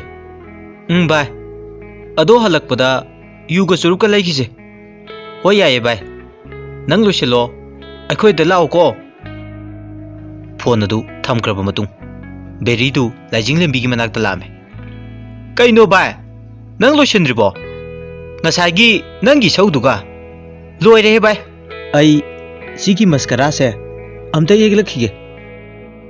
ꯃꯁꯀꯔꯥ ꯌꯦꯛꯂꯕ ꯃꯇꯨꯡ ꯑꯅꯤꯗꯨ ꯂꯩꯁꯥꯕꯤ ꯁꯥꯗꯨꯅ ꯕꯤꯁꯥꯟꯗ ꯆꯠꯂꯝꯃꯤ. ꯃꯕꯥꯅꯤꯅ ꯗꯨꯀꯥꯟꯗꯨ ꯍꯦꯛ ꯆꯪꯉꯛꯄꯒ ꯗꯨꯀꯥꯟꯗꯨꯗ ꯗꯨꯀꯥꯟ ꯐꯝꯂꯤꯕ ꯁꯦꯜꯁꯃꯦꯟ ꯑꯃꯗꯤ ꯀꯁꯇꯃꯔ ꯄꯨꯝꯅꯃꯛꯇꯨ ꯃꯕꯥꯅꯤ ꯌꯦꯡꯕꯗ ꯉꯥꯎꯗꯕ ꯌꯥꯎꯗ꯭ꯔꯦ. ꯁꯦꯜꯁꯃꯦꯟ ꯑꯗꯨꯅ ꯃꯕꯥꯅꯤꯅ ꯆꯪꯉꯛꯄꯗꯨꯗ ꯍꯪꯉꯛꯏ. ꯁꯦꯜꯁꯃꯦꯟ ꯑꯕꯣꯏꯅ, ꯃꯦꯗꯥꯝ ꯑꯅꯤ ꯀꯩ ꯌꯦꯡꯁꯤꯒꯦ? ꯁꯦꯜꯁꯃꯦꯟ ꯑꯗꯨꯅ ꯃꯕꯥꯅꯤꯗ ꯀꯧꯔꯛꯄꯗꯣ ꯇꯥꯔꯗꯨꯅ ꯑꯅꯤꯗꯨ ꯄꯤꯕ ꯏꯁꯄꯦꯛꯇꯣ ꯀꯣꯂꯔꯒꯤ ꯃꯊꯛꯇ ꯊꯦꯛꯀꯠꯇꯨꯅ ꯁꯦꯜꯁꯃꯦꯟ ꯑꯗꯨꯗ ꯑꯃꯨꯛ ꯌꯦꯡꯗꯨꯅ ꯍꯥꯏꯔꯦ. ꯕꯦꯔꯤꯅ ꯍꯥꯏꯔꯦ, ꯃꯦꯗꯥꯝ ꯀꯧꯅꯨꯋꯣ, ꯃꯤꯁ ꯀꯧꯋꯣ. ꯑꯕꯣꯏ ꯈꯨꯝꯃꯤ, ꯑꯣ ꯁꯣꯔꯤ ꯃꯤꯁ, ꯀꯩ ꯌꯦꯡꯁꯤꯒꯦ? ꯂꯥꯏꯖꯤꯡꯂꯦꯝꯕꯤꯅ ꯈꯨꯝꯃꯤ, ꯇꯣꯞꯁꯀꯨꯝꯕ ꯖꯤꯟꯁꯀꯨꯝꯕ ꯂꯩꯇ꯭ꯔꯣ? ꯈꯤꯇ ꯌꯦꯡꯒꯦ. ꯐ꯭ꯔꯣꯛꯁꯨ ꯄꯥꯔꯇꯤ ꯋꯦꯌꯔꯁꯨ. ꯃꯌꯥꯝ ꯂꯩꯅꯤ ꯃꯤꯁ, ꯄꯨꯊꯣꯛꯆꯔꯛꯀꯦ. ꯗ꯭ꯔꯦꯁꯇꯨ ꯃꯊꯪ ꯃꯊꯪ ꯄꯨꯊꯣꯔꯛꯇꯨꯅ ꯑꯅꯤꯗꯨ ꯈꯜꯂꯝꯃꯤ. ꯃꯕꯥꯅꯤꯅ ꯗ꯭ꯔꯦꯁ ꯈꯜꯂꯤꯉꯩ ꯇꯥꯟꯖꯥ ꯑꯗꯨꯗ ꯂꯥꯏꯖꯤꯡꯂꯦꯝꯕꯤꯒꯤ ꯀꯣꯜ ꯂꯥꯛꯑꯝꯃꯤ. ꯂꯥꯏꯖꯤꯡꯂꯦꯝꯕꯤ ꯀꯣꯜ ꯂꯥꯛꯄꯗꯣ ꯇꯥꯁꯤꯟꯅꯗꯕ ꯁꯥꯔꯝꯃꯤ. ꯑꯅꯤꯗꯨ ꯍꯔꯥꯎ ꯍꯔꯥꯎ ꯗꯨꯀꯥꯟꯗꯒꯤ ꯊꯣꯛꯂꯛꯇꯨꯅ ꯆꯨꯔꯨꯞꯀ ꯌꯨꯒ ꯌꯣꯟꯕ ꯗꯨꯀꯥꯟꯂꯣꯝꯗ ꯑꯃꯨꯛ ꯆꯪꯉꯛꯏ. ꯚꯥꯏ, ꯗ꯭ꯔꯦꯁꯁꯤꯡꯁꯦ ꯐꯖꯗ꯭ꯔꯣ? ꯐꯖꯩ ꯚꯥꯏ, ꯑꯩꯒꯤꯁꯨ ꯅꯩꯕꯅꯦ ꯑꯗꯨꯝ. ꯑꯗꯣ ꯅꯪꯒꯤ ꯄꯣꯠ ꯆꯩꯁꯤꯡꯗꯣ ꯁꯠ ꯁꯠ ꯂꯩꯔꯝꯃꯨ. ꯑꯩ ꯑꯁ꯭ꯋꯥꯏꯗ ꯇꯂꯞ ꯑꯃꯇ ꯂꯩꯔꯨꯈꯤꯒꯦ.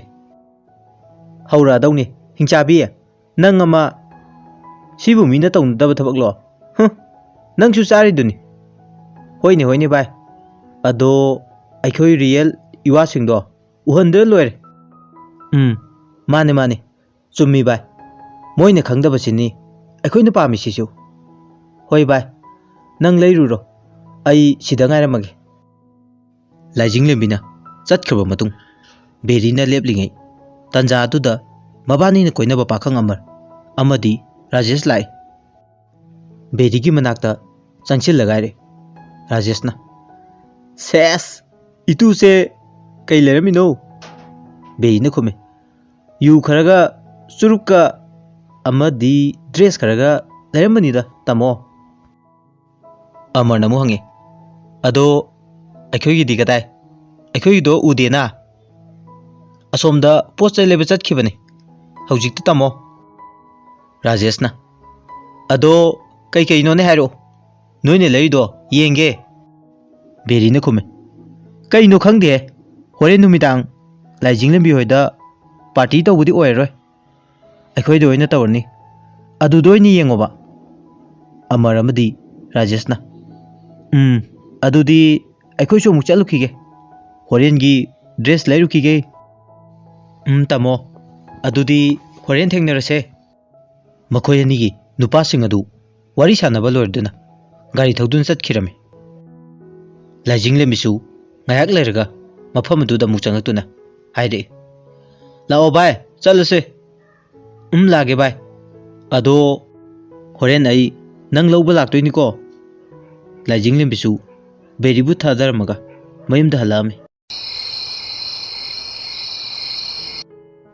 ꯅꯨꯃꯤꯗꯥꯡꯒꯤ ꯃꯇꯝꯅꯤ ꯂꯥꯏꯖꯤꯡꯂꯦꯝꯕꯤꯁꯨ ꯃꯋꯥꯒꯤ ꯆꯥꯛ ꯊꯣꯡꯕꯤꯔꯝꯃꯒ ꯄꯥꯔꯇꯤ ꯆꯠꯅꯕ ꯐꯤꯔꯣꯜ ꯂꯣꯏꯁꯤꯜꯂꯝꯃꯤ ꯃꯤꯡꯁꯦꯜꯗ ꯌꯦꯡꯅ ꯂꯥꯏꯖꯤꯡꯂꯦꯝꯕꯤ ꯃꯁꯀꯔꯥꯗꯨ ꯇꯩꯔꯒ ꯃꯨꯔꯨꯝ ꯃꯨꯔꯨꯝ ꯁꯣꯜꯂꯤ ꯌꯥꯔꯦ ꯁꯤ ꯑꯣꯏꯔꯗꯤ ꯍꯣꯔꯦꯟꯗ ꯑꯃꯔꯅ ꯍꯔꯥꯎꯔꯅꯤ ꯇꯟꯖꯥ ꯑꯗꯨꯗ ꯇꯣꯂꯨꯃꯨ ꯆꯪꯉꯛꯏ ꯀꯗꯥꯏꯗꯅꯣ ꯑꯃꯨꯛ ꯅꯨꯡꯗꯥꯡꯁꯤꯗ ꯄꯥꯔꯇꯤ ꯆꯠꯂꯨꯒꯦ ꯇꯧꯕꯅꯤ ꯇꯥꯃꯣ ꯑꯩꯅ ꯆꯠꯄ ꯌꯥꯔꯣꯏꯗꯤ ꯌꯥꯔꯣꯏ ꯐꯔꯛ ꯇꯥꯅꯨ ꯇꯥꯃꯣ ꯉꯥꯏꯍꯥꯛ ꯂꯩꯔꯒ ꯕꯦꯔꯤꯁꯨ ꯂꯧꯕ ꯂꯥꯛꯑꯅꯤꯕ ꯅꯪ ꯑꯩꯁꯦ ꯌꯥꯝ ꯎꯁꯤꯠꯇꯕ꯭ꯔꯥ ꯍꯥ ꯑꯩꯅ ꯌꯥꯔꯣꯏꯗꯤ ꯌꯥꯔꯣꯏ ꯅꯋꯥ ꯂꯧꯗꯦ ꯑꯩꯅ ꯆꯠꯄꯁꯤꯗ ꯅꯪꯅ ꯊꯤꯡꯕ ꯅꯠꯇꯤꯛꯂꯣ ꯃꯄꯥꯜ ꯊꯣꯛꯇꯕ ꯅꯪꯅ ꯋꯥꯔꯦꯝ ꯉꯥꯡꯒꯅꯨ ꯂꯥꯏꯖꯤꯡꯂꯦꯝꯕꯤ ꯋꯥꯗꯨ ꯍꯥꯏꯔꯝꯂꯒ ꯀꯥꯗꯨꯗꯒꯤ ꯇꯨꯂꯨꯃꯨꯕꯨ ꯏꯟꯊꯨꯔꯝꯃꯒ ꯊꯣꯛꯈꯤꯔꯝꯃꯤ ꯊꯣꯡꯒꯥꯟ ꯇꯝꯅ ꯊꯣꯡꯒꯥꯜ ꯍꯦꯛ ꯊꯣꯛꯈꯤꯕꯒ ꯑꯃꯔ ꯂꯥꯛꯄꯒ ꯃꯄꯥ ꯆꯞ ꯆꯥꯅꯔꯦ ꯑꯃꯔꯅ ꯂꯥꯏꯖꯤꯡꯂꯦꯝꯕꯤꯗ ꯌꯦꯡꯗꯨꯅ ꯍꯥꯏꯔꯤ ꯂꯣꯏꯔꯕ ꯅꯨꯡꯁꯤꯕꯤ ꯆꯠꯂꯁꯤꯔꯥ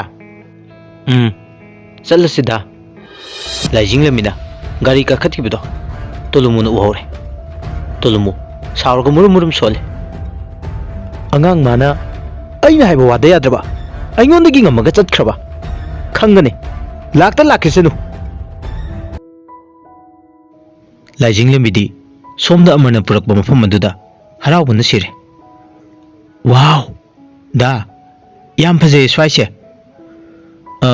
ꯕꯣꯔꯤꯡ ꯆꯨꯔꯝꯒꯅꯤꯅ ꯅꯪ ꯑꯗꯨꯒꯤꯅꯦ ꯗꯥꯅ ꯅꯪ ꯁꯤꯗ ꯄꯨꯔꯛꯏꯁꯦ ꯑꯗꯣ ꯗꯥ ꯄꯥꯔꯇꯤ ꯊꯦꯡꯉꯦ ꯕꯦꯔꯤꯅ ꯁꯥꯎꯔꯝꯃꯅꯤꯕ ꯆꯠꯂꯁꯤ ꯂꯥꯛꯑꯣ ꯑꯅꯤꯗꯨ ꯒꯥꯔꯤꯗꯩ ꯀꯥꯈꯠꯄꯒ ꯕꯦꯔꯤ ꯑꯃꯗꯤ ꯔꯥꯖꯦꯁꯁꯨ ꯁꯥꯎꯔꯒ ꯔꯥꯖꯦꯁꯅ ꯐꯣꯟ ꯇꯧꯔꯛꯑꯦ ꯀꯌꯥ ꯋꯥꯠꯂꯤꯒꯦ ꯅꯣꯏ ꯑꯩꯈꯣꯏꯗꯤ ꯑꯦꯔꯦꯟꯖꯃꯦꯟ ꯂꯣꯏ ꯂꯣꯏꯔꯦ ꯄꯥꯔꯇꯤꯒꯤ ꯂꯝꯕꯤꯗ ꯂꯩꯔꯦ ꯚꯥꯏ ꯑꯩꯈꯣꯏ ꯁꯥꯏꯒ ꯂꯥꯛꯑꯒꯦ ꯒꯥꯔꯤꯗꯨ ꯁꯨꯝ ꯊꯧꯔꯛꯄꯅ ꯂꯥꯏꯖꯤꯡꯂꯦꯝꯕꯤ ꯑꯃꯗꯤ ꯑꯃꯔꯁꯨ ꯄꯥꯔꯇꯤꯒꯤ ꯃꯐꯝ ꯑꯗꯨ ꯌꯧꯔꯦ ꯃꯌꯥꯝ ꯂꯥꯡꯊꯣꯛꯁꯦ ꯃꯌꯥꯝ ꯖꯒꯣꯏ ꯁꯥꯗꯣꯛꯁꯦ ꯃꯌꯥꯝ ꯏꯟꯖꯣꯏ ꯇꯧꯃꯤꯟꯅꯁꯦ ꯅꯤꯈꯥꯏꯌꯣ ꯅꯤꯈꯥꯏꯌꯣ ꯃꯌꯥꯝ ꯁꯨꯃꯥꯏꯅ ꯅꯤꯈꯥꯏꯌꯣ ꯄꯥꯔꯇꯤ ꯂꯣꯏꯔꯛꯄꯒꯤ ꯇꯥꯟꯖꯥꯗꯨ ꯕꯦꯔꯤ ꯔꯥꯖꯦꯁ ꯑꯃꯗꯤ ꯑꯃꯔꯅ ꯉꯥꯏꯔꯤꯕꯅꯤ ꯃꯌꯥꯝ ꯂꯥꯡꯃꯤꯟꯅꯔꯦ ꯂꯥꯏꯖꯤꯡꯂꯦꯝꯕꯤꯗꯤ ꯅꯨꯄꯥꯁꯤꯡꯗ ꯅꯞꯁꯤꯟꯕ ꯇꯣꯛꯇꯦ ꯕꯦꯔꯤꯁꯨꯅꯤ ꯁꯨꯝ ꯂꯥꯡꯃꯤꯟꯅꯔꯝꯕꯗꯒꯤ ꯌꯨ ꯍꯩꯔꯝꯗꯥꯏꯒꯤ ꯇꯥꯟꯖꯥ ꯑꯗꯨꯗ ꯂꯥꯏꯖꯤꯡꯂꯦꯝꯕꯤꯗꯨ ꯃꯐꯝ ꯑꯃꯗ ꯆꯪꯗꯨꯅ ꯐꯝꯍꯜꯂꯝꯃꯒ ꯑꯍꯨꯝꯗꯨꯅ ꯋꯥ ꯇꯥꯟꯅꯔꯝꯃꯤ ꯔꯥꯖꯦꯁꯅ ꯍꯥꯏꯔꯦ ꯑꯃꯁꯦ ꯀꯃꯥꯏ ꯇꯧꯁꯤꯒꯦ ꯕꯦꯔꯤꯅ ꯈꯨꯝꯃꯦ ꯑꯁ ꯀꯩꯝ ꯈꯜꯂꯨꯅꯨ ꯑꯩ ꯇꯧꯒꯦ ꯑꯃꯔꯅ ꯑꯃꯨꯛ ꯍꯥꯏꯔꯦ ꯑꯗꯨ ꯑꯗꯥ ꯈꯪꯗꯦ ꯑꯩꯈꯣই ꯄꯩꯁꯥ ꯃꯥꯡꯕ ꯌꯥꯗꯦ ꯍꯥꯏꯁꯤꯅꯤꯀꯣ ꯑꯍꯨꯝ ꯑꯗꯨ ꯋꯥ ꯇꯥꯟꯅꯔꯕ ꯃꯇꯨꯡ ꯂꯥꯏꯖꯤꯡꯂꯦꯝꯕꯤꯒꯤ ꯊꯛꯅꯕ ꯌꯨꯗꯨꯗ ꯀꯦꯃꯤꯀꯦꯜ ꯈꯔ ꯍꯥꯞꯆꯤꯟꯈ꯭ꯔꯦ ꯂꯥꯏꯖꯤꯡꯂꯦꯝꯕꯤꯗꯨ ꯄꯪꯊꯅꯕ ꯁꯣꯝꯗ ꯇꯣꯂꯨꯃꯨꯗꯤ ꯄꯥꯈꯠꯄꯅ ꯂꯣꯏꯔꯦ ꯂꯥꯏꯖꯤꯡꯂꯦꯝꯕꯤꯅ ꯍꯜꯂꯛꯇꯕꯗꯨꯗ ꯀꯔꯤꯅꯣꯅꯦ ꯉꯁꯥꯏꯅ ꯂꯥꯛꯄ ꯌꯥꯔꯕꯅꯦ ꯀꯩꯗꯧꯔꯕꯅꯣ ꯈꯪꯗ꯭ꯔꯦꯅꯦ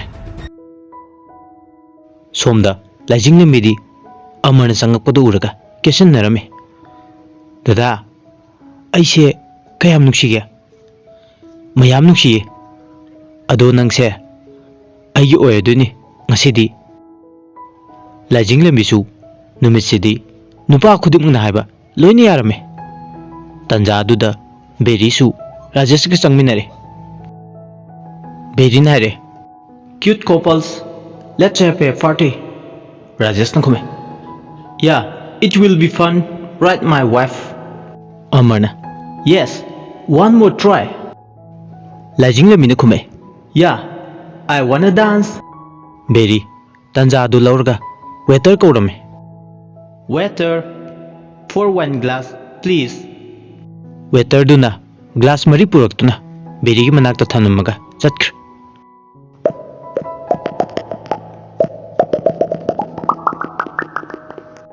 Berisu yu haibu loiraga yalame mayamda. Beri nari. Se, si paisi tamoni. Rajeshna. Piro kadaino. Nangidi. Amar. Thank you Beri.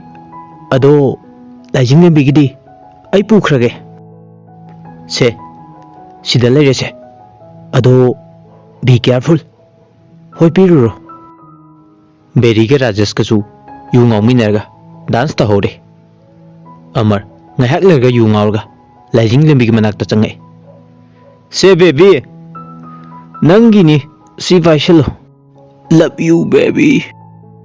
Ai fitak pige se yado ka tho. Anidu yu ngaurga dance tawri. Laijing lembidi yu ngaubaga control ngamdabadagi Amarda tusindunare. Dada ai gok singore. Ahum dudi michane. Laijing lembigi mataududa Beri ne khume. Yare se si already akhoi na haiba thabak to pangtho ase. Amarna pangtho ase. Ado nang mayumda pau pikro. Hoi taw ai pirage. Ado nang thabak tu loiraga nang mabu mayumda lang tharanggodabane. Akhoi ki tabakta yetanaba. Amaromdana laijing lembi halaktabaduda tolumu manaw nupa ningthem amadi punimagi manakta change. Tolumuna. Noi kana kana lege. Taye tamo kai lerege. Natai mado hauju phau laktrene. Kayam kuirike chatkiba tamo. Khade kuire. Punima nairi. Isi si hantak irang tawi khali ne aina. Ningthem da khume. Yare nang imung jangkhro. Hoi hoi. Akhoi dine aran binina changjagarge. Tolumuna. Kamai tawsige do. Ngahak ngahar si tamo. Ningthem amadi tolumu punna ngai minarame. Somda amardi haraubuna loire. Laijing lembina pangtharakibadu. Amar laijing lembibu hotel amada puraktuna phamungda tumalle. Chance lauraga laijing lembibu masa tamna tamna thengai. Laijing lembi tanja aduda mamit khang chingsinge. Dada kaino tawridubo handose. Handoi nangse aigini. Laijing lembi gya laktuna hange. Aine leise kadaidano aibu yumda thilo. Fare nangna yam nungaitragadi ai nangbu yumda thilage. Anidu wari ngak sanarum matung hotel dudege thungminare. Laijing lembigi mayumgi mapa yawga laijing lembibu Amarna gari dagi langtharame.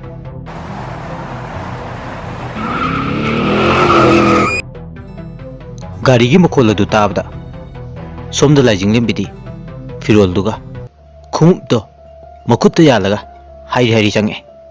Madu ningthem amadi tolumuna urame.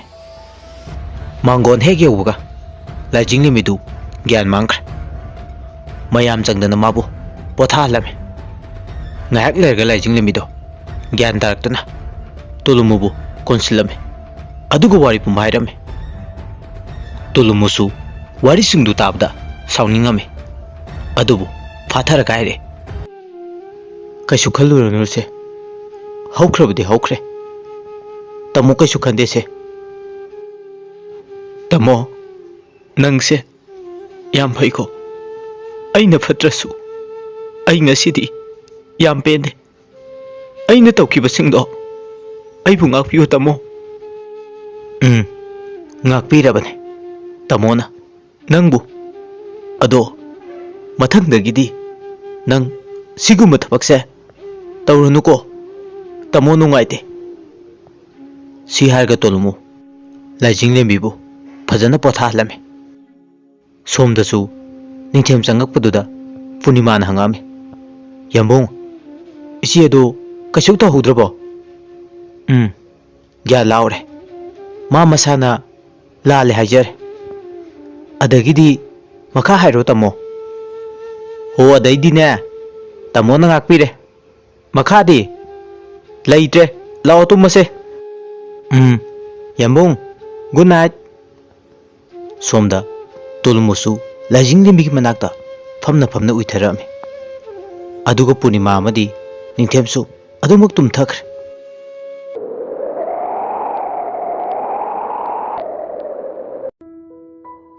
ꯆꯍꯤ 4ꯒꯤ ꯃꯇꯨꯡꯅꯤ ꯑꯉꯥꯡ ꯑꯗꯨ ꯆꯥꯎꯔꯦ ꯑꯉꯥꯡ ꯑꯗꯨꯅ class 6 ꯀꯥꯔꯛꯄꯒꯤ ꯃꯇꯝꯅꯤ ꯂꯥꯏꯖꯤꯡ ꯂꯦꯝꯕꯤꯁꯨ ꯍꯥꯟꯅꯒꯨꯝ ꯇꯧꯗ꯭ꯔꯦ ꯒ꯭ꯌꯥꯟ ꯐꯖꯅ ꯇꯥꯔꯦ ꯏꯃꯨꯡ ꯑꯃꯗꯤ ꯃꯆꯥꯁꯤꯡꯕꯨ ꯆꯦꯠꯅ ꯀꯣꯟꯕꯤꯗꯨꯅ ꯌꯨꯝꯒꯤ ꯑꯐꯕꯤ ꯃꯧ ꯑꯃ ꯍꯥꯏꯕꯗꯨ ꯑꯣꯏꯔꯝꯃꯤ ꯅꯣꯡꯃ ꯅꯨꯃꯤꯠꯇꯨ ꯅꯤꯡꯊꯦꯝꯅ ꯑꯉꯥꯡ ꯑꯗꯨ ꯇꯨꯏꯁꯟ ꯂꯧꯕ ꯆꯠꯄꯗꯅꯤ ꯅꯤꯡꯊꯦꯝꯅ ꯐꯣꯟ ꯇꯧꯔꯛꯄꯗ ꯄꯨꯔꯅꯤꯃꯥ ꯑꯗꯨ ꯉꯥꯏꯍꯥꯛ ꯋꯥꯔꯤ ꯁꯥꯟꯅ ꯃꯁꯥꯗꯣ ꯑꯣꯅꯤꯡꯕ ꯐꯥꯎꯔꯛꯄꯗꯒꯤ ꯋꯥꯁꯔꯨꯝꯗ ꯆꯪꯈꯤ ꯐꯣꯟ ꯑꯗꯨꯁꯨ ꯐꯠ ꯊꯝꯃꯒ ꯄꯨꯔꯅꯤꯃꯥꯅ ꯐꯣꯟ ꯑꯗꯨ ꯐꯠ ꯂꯥꯎꯅ ꯊꯝꯈꯤꯕꯗꯨꯗ ꯅꯤꯡꯊꯦꯝꯅ ꯈꯜꯂꯤ ꯋꯥꯈꯜꯗ ꯀꯔꯤ ꯅꯨꯄꯤꯅꯣꯅꯦ ꯀꯩꯗꯧꯔꯖꯥꯠꯅꯣ ꯐꯠ ꯂꯥꯎꯅꯒ ꯊꯝꯈꯤꯗꯅ ꯍꯣꯏꯗ ꯌꯨꯝ ꯌꯧꯔꯒ ꯐꯖꯅ ꯍꯪꯉꯒꯦ ꯄꯨꯔꯅꯤꯃꯥꯅ ꯇꯧꯔꯤꯕ ꯃꯑꯣꯡ ꯑꯗꯨ ꯅꯤꯡꯊꯦꯝꯒꯤ ꯃꯇꯩꯃ ꯂꯥꯏꯖꯤꯡ ꯂꯦꯝꯕꯤꯅ ꯎꯔꯗꯨꯅ ꯍꯪꯉꯛꯑꯝꯃꯤ ꯀꯩꯗꯧꯕ ꯌꯥꯎꯔꯒꯦ ꯏꯅꯥꯎ ꯏꯆꯦ ꯑꯩ ꯍꯛꯆꯥꯡꯁꯦ ꯌꯥꯝ ꯅꯨꯡꯉꯥꯏꯇ꯭ꯔꯦ ꯗꯣꯛꯇꯔ ꯆꯠꯁꯤꯔꯣ ꯏꯅꯥꯎ ꯑꯗꯨꯗꯤ ꯆꯠꯇ꯭ꯔꯁꯨ ꯌꯥꯔꯅꯤ ꯏꯆꯦ ꯉꯥꯏꯈꯣ ꯑꯗꯨꯗꯤ ꯑꯩ ꯅꯤꯡꯊꯦꯝꯗ ꯐꯣꯟ ꯇꯧꯒꯦ ꯂꯥꯏꯖꯤꯡ ꯂꯦꯝꯕꯤ ꯄꯥꯈꯠꯅ ꯐꯣꯟ ꯑꯗꯨ ꯄꯨꯊꯣꯛꯑꯒ ꯅꯤꯡꯊꯦꯝꯗ ꯀꯣꯜ ꯇꯧꯔꯛꯑꯦ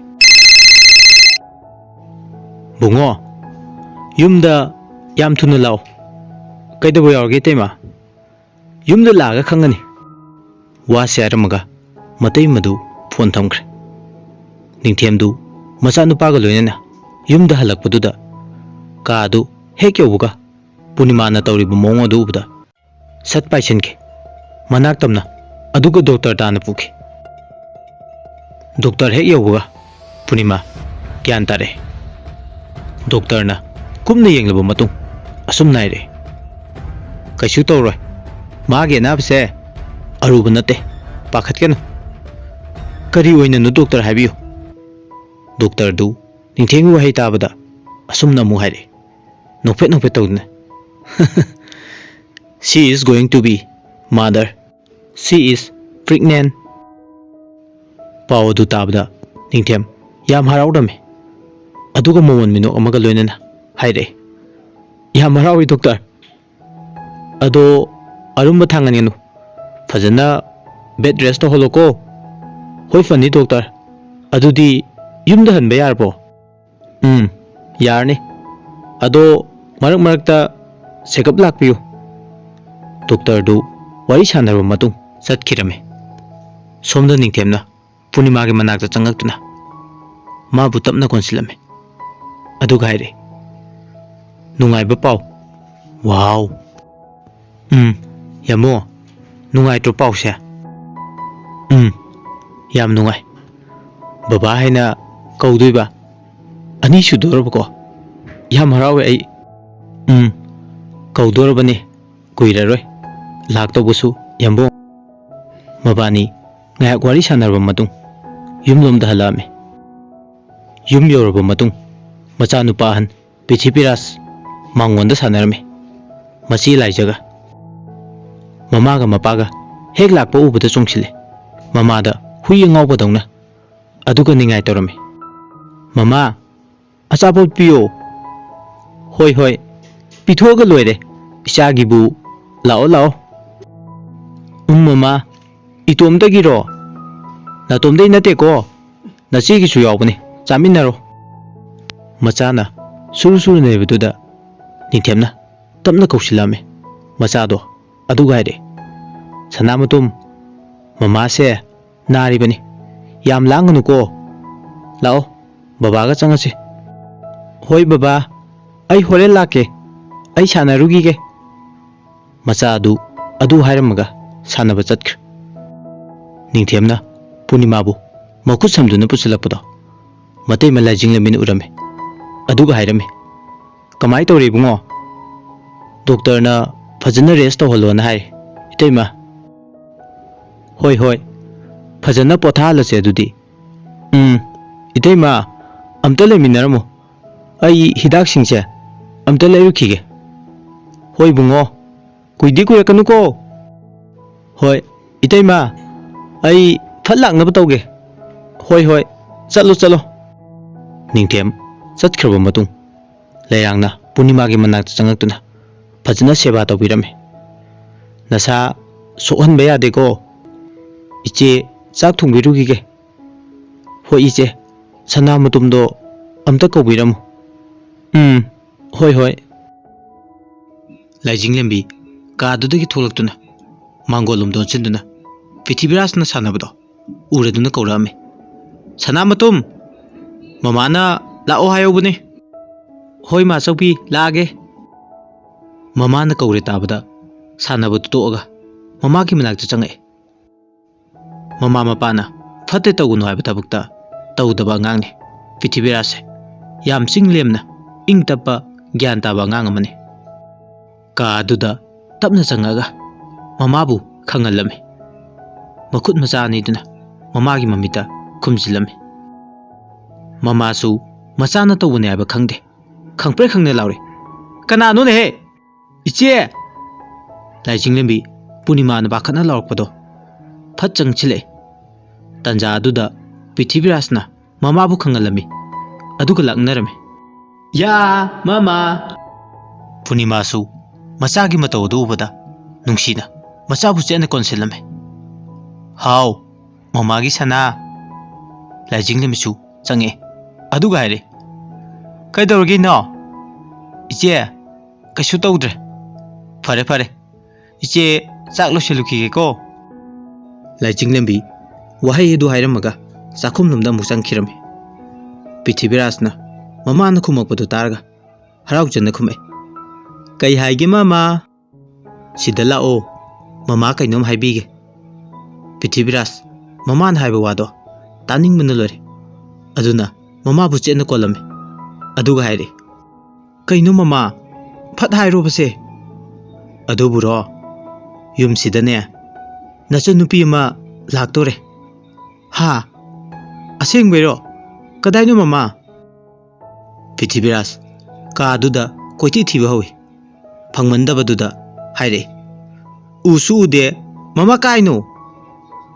Aduda nati sana mamagi puktani yenge adude aishu. Pithibiras mamagi mapukta makhol tarame manakong thangjilaga.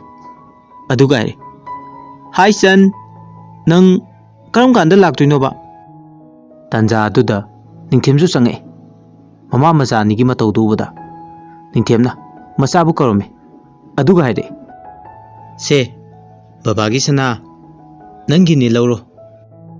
Pithibirasu mamana kolibududagi satoga mapagi manakta chansel. Mapana chocolate to pide. Hoi baba, thank you. My sweetheart, welcome. Ado TV ngorsilao. Namado pothalo. Baba, chalasilao. Asumna mapa macha nidu TV yengminare.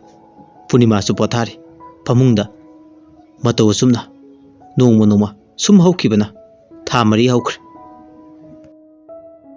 Yumdusu repairing tawba madi painting tawbada paisa mayam ama changkhre. Adugi su matakta Punima hawjik mirol bana maram oiraga Punima du chak amata ningthi nungaina charamde. Madugi mohota mana masing oina ayamana charame. Nongma numitu yumda kanam leitaba numine. Laijinglembisu mapana ai haduna tolumuga punna pulap chatkiba mapamda. Ningthemsu thabak amagi chatkiba tanjane.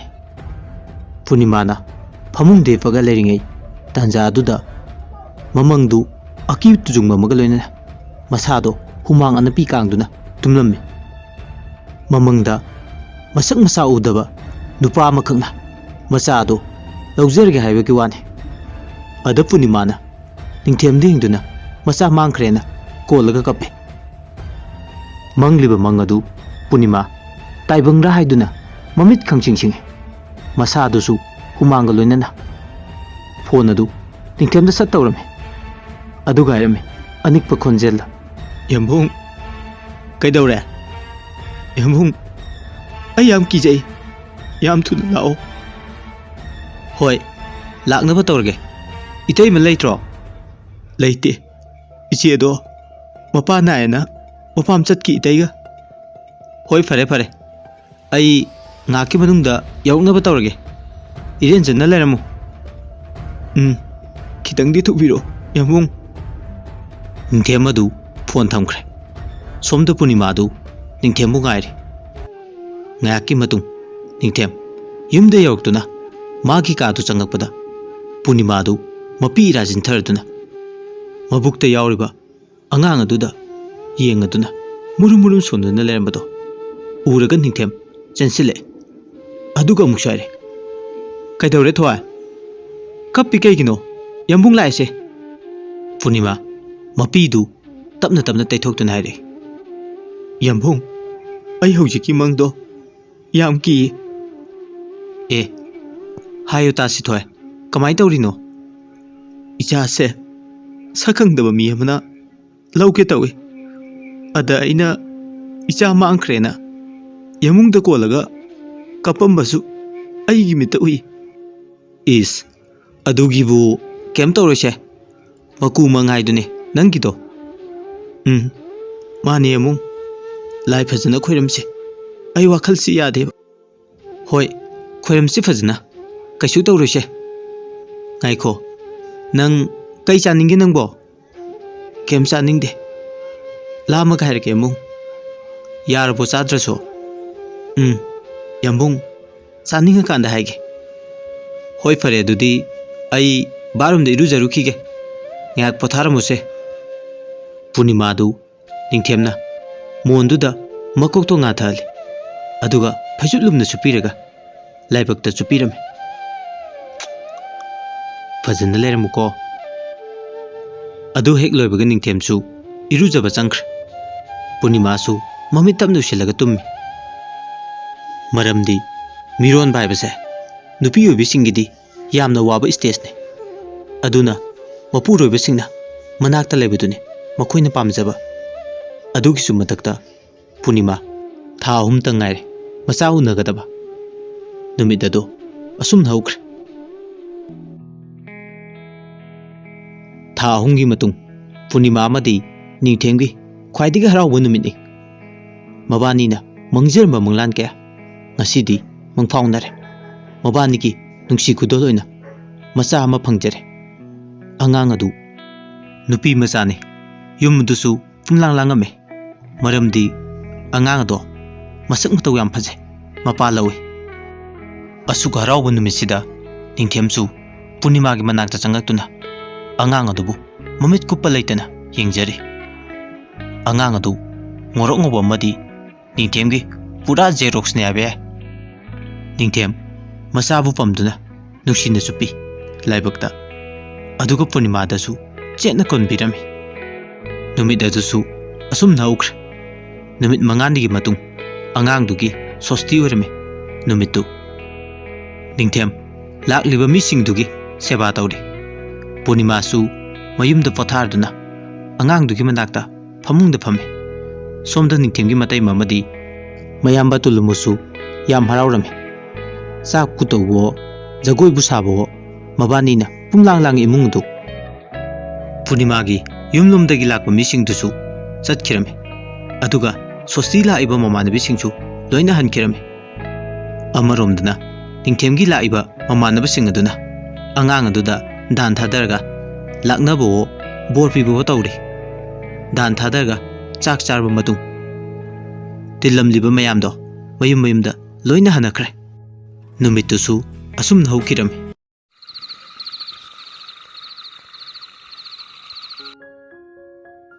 chahi mangagi matungni Prithibiraj metric thaba loردuna 11 karakpagi matamni class 10 da position lobo ngamaudrabasu tuyeptadi soidana logani khalaga asa amada leibani machanupi Ningthisu chahi mari phare Prithibiraj na tamba school duda pulap taminale Prithibiraj de hab yali tharamdagi lipire aduga machanupi di suti thade moigi machawi duga bachauga dusu masasingi manakta laikre mama mapa animak government gi thabak tawinna angang du ꯂꯧꯊꯣꯛ ꯂꯧꯁꯤꯟ ꯇꯧꯕꯁꯦ ꯄ꯭ꯔꯤꯊꯤꯕꯤꯔꯥꯖꯀꯤ ꯃꯊꯧ ꯑꯣꯏꯔꯝꯃꯤ꯫ ꯃꯃꯥꯒ ꯃꯄꯥꯒ office ꯆꯠꯈ꯭ꯔꯕ ꯃꯇꯨꯡ ꯃꯆꯟꯅꯨꯄꯤꯒꯤ ꯚꯦꯟꯗꯨ ꯄꯨꯡ 12 ꯈꯨꯗꯤꯡꯒꯤ ꯁꯨꯃꯥꯡꯗꯨꯗ ꯍꯦꯛ ꯈꯥꯝꯃꯤ꯫ ꯃꯆꯟꯅꯨꯄꯤ ꯂꯥꯛꯄ ꯇꯥꯔꯗꯨꯅ ꯃꯕꯨꯡꯗꯨ ꯊꯣꯛꯂꯛꯑꯝꯃꯤ꯫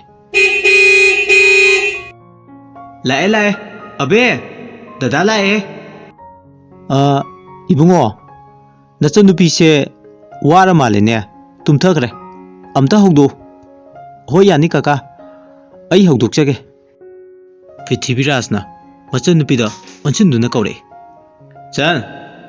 ꯆꯟ ꯍꯧꯒꯠꯂꯣꯁꯦ꯫ ꯚꯦꯟ ꯑꯗꯨ ꯊꯣꯡ ꯂꯣꯟꯁꯤꯜꯂꯝꯃꯒ ꯃꯆꯟꯅꯨꯄꯤꯗꯣ ꯂꯧꯊꯔꯕ ꯃꯇꯨꯡ ꯃꯆꯟꯅꯨꯄꯤꯗꯨ ꯄꯝꯃꯒ ꯀꯥ ꯐꯥꯎꯕ ꯊꯥꯡꯖꯤꯜꯂꯛꯑꯝꯃꯤ꯫ ꯃꯆꯟꯅꯨꯄꯤꯗꯨ ꯌꯨꯅꯤꯐꯣꯔꯝ ꯍꯣꯡꯕꯤꯔꯕ ꯃꯇꯨꯡ ꯆꯥꯛ ꯊꯤꯕꯤꯔꯝꯗꯨꯅ ꯄ꯭ꯔꯤꯊꯤꯕꯤꯔꯥꯖ ꯇꯤꯚꯤ ꯌꯦꯡꯂꯦ꯫ ꯑꯗꯨꯒ ꯀꯧꯔꯛꯏ꯫ ꯆꯟ ꯗꯗꯥꯅ ꯆꯥꯛ ꯊꯤꯔ ꯂꯥꯛꯑꯣ ꯍꯣꯏ꯫ ꯗꯗꯥ ꯑꯩ ꯋꯥꯔꯦꯕ ꯆꯥꯛꯁꯤ ꯏꯟꯕꯤꯌꯨ꯫ ꯍꯣꯏ ꯏꯟꯒꯦꯁꯦ꯫ ꯇꯤꯚꯤ ꯌꯦꯡꯅ ꯃꯆꯟꯅꯨꯄꯤꯗꯣ ꯆꯥꯛ ꯏꯜꯂꯝꯃꯦ꯫ ꯁꯦ ꯃꯌꯥꯝ ꯆꯥꯁꯤꯜꯂꯨ ꯆꯟ꯫ ꯑꯁ ꯇꯜꯂꯦ ꯗꯗꯥ ꯃꯃꯥꯗꯤ ꯑꯣꯐꯤꯁ ꯆꯠꯈꯤ ꯂꯥꯛꯑꯅꯤ꯫ ꯌꯥꯔꯣꯏ ꯃꯃꯥ ꯃꯅꯥꯛꯇ ꯊꯤꯜꯂꯣ ꯍꯥꯏꯁꯤꯅꯤ ꯑꯩꯗꯤ ꯌꯥꯔꯣꯏꯀꯣ꯫ ꯑꯗꯨꯃꯥꯏꯅ ꯇꯧꯅꯨꯁꯦ ꯃꯃꯥ ꯂꯥꯛꯑꯅꯤ꯫ ꯅꯤꯡꯊꯤꯕꯤꯗꯨ ꯃꯕꯨꯡꯅ ꯍꯥꯏꯕ ꯇꯥꯗꯦ ꯀꯞꯇꯨꯅ ꯑꯗꯨꯝ ꯂꯩꯔꯤ꯫ ꯄꯨꯡ 2ꯃꯨꯛ ꯂꯩꯔꯕ ꯃꯇꯨꯡ ꯃꯃꯥꯒ ꯃꯄꯥꯒ ꯂꯥꯛꯑꯦ꯫ ꯑꯗꯨꯒ ꯀꯥꯗꯨ ꯆꯪꯉꯛꯄꯗ ꯃꯕꯨꯡꯅ ꯃꯆꯟꯅꯨꯄꯤꯕꯨ ꯁꯨꯝꯕꯗꯨ ꯎꯔꯒ ꯅꯤꯡꯊꯦꯝ ꯑꯃꯗꯤ ꯄꯨꯔꯅꯤꯃꯥ ꯉꯛꯅ ꯌꯦꯡꯉꯝꯃꯤ꯫ ꯉꯥꯏꯍꯥꯛ ꯂꯩꯔꯕ ꯃꯇꯨꯡ ꯅꯤꯡꯊꯦꯝꯅ ꯍꯥꯏꯔꯛꯏ꯫ ꯁꯅꯥ ꯆꯟꯆꯟ ꯇꯨꯝꯈ꯭ꯔꯕꯣ? ꯇꯨꯝꯈ꯭ꯔꯦ ꯕꯕꯥ꯫ ꯀꯌꯥꯝ ꯀꯨꯏꯔꯒꯦ?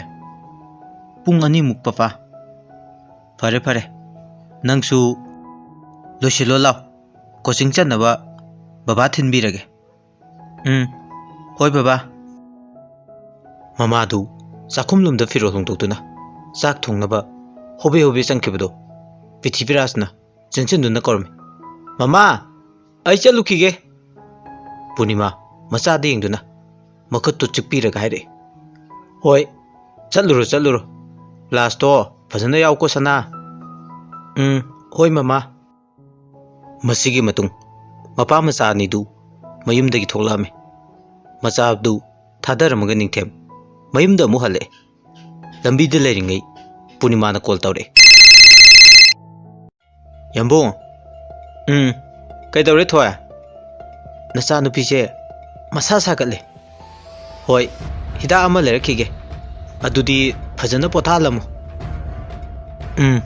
ꯌꯥꯝꯕꯨꯡ ꯈꯤꯇꯪ ꯊꯨꯕꯤꯔꯛꯑꯣ꯫ ꯋꯥꯁꯤ ꯍꯥꯏꯔꯒ ꯐꯣꯟ ꯑꯗꯨ ꯐꯠ ꯂꯥꯎꯅ ꯊꯝꯈꯤꯔꯝꯃꯤ꯫ ꯄꯨꯔꯅꯤꯃꯥꯁꯨ ꯆꯥꯛ ꯂꯣꯏꯔꯕ ꯃꯇꯨꯡ ꯃꯆꯥꯅꯨꯄꯤꯒꯤ ꯃꯅꯥꯛꯇ ꯆꯪꯉꯛꯇꯨꯅ ꯐꯝꯃꯝꯃꯤ꯫ ꯉꯥꯏꯍꯥꯛ ꯂꯩꯔꯒ ꯅꯤꯡꯊꯤꯕꯤ ꯍꯧꯒꯠꯂꯒ ꯀꯞꯄꯛꯑꯦ꯫ ꯃꯃꯥ ꯍꯥꯎ ꯃꯃꯥꯒꯤ ꯕꯦꯝ ꯃꯃꯥ ꯂꯥꯛꯑꯣ ꯑꯩ ꯄꯝꯕꯤꯌꯣ꯫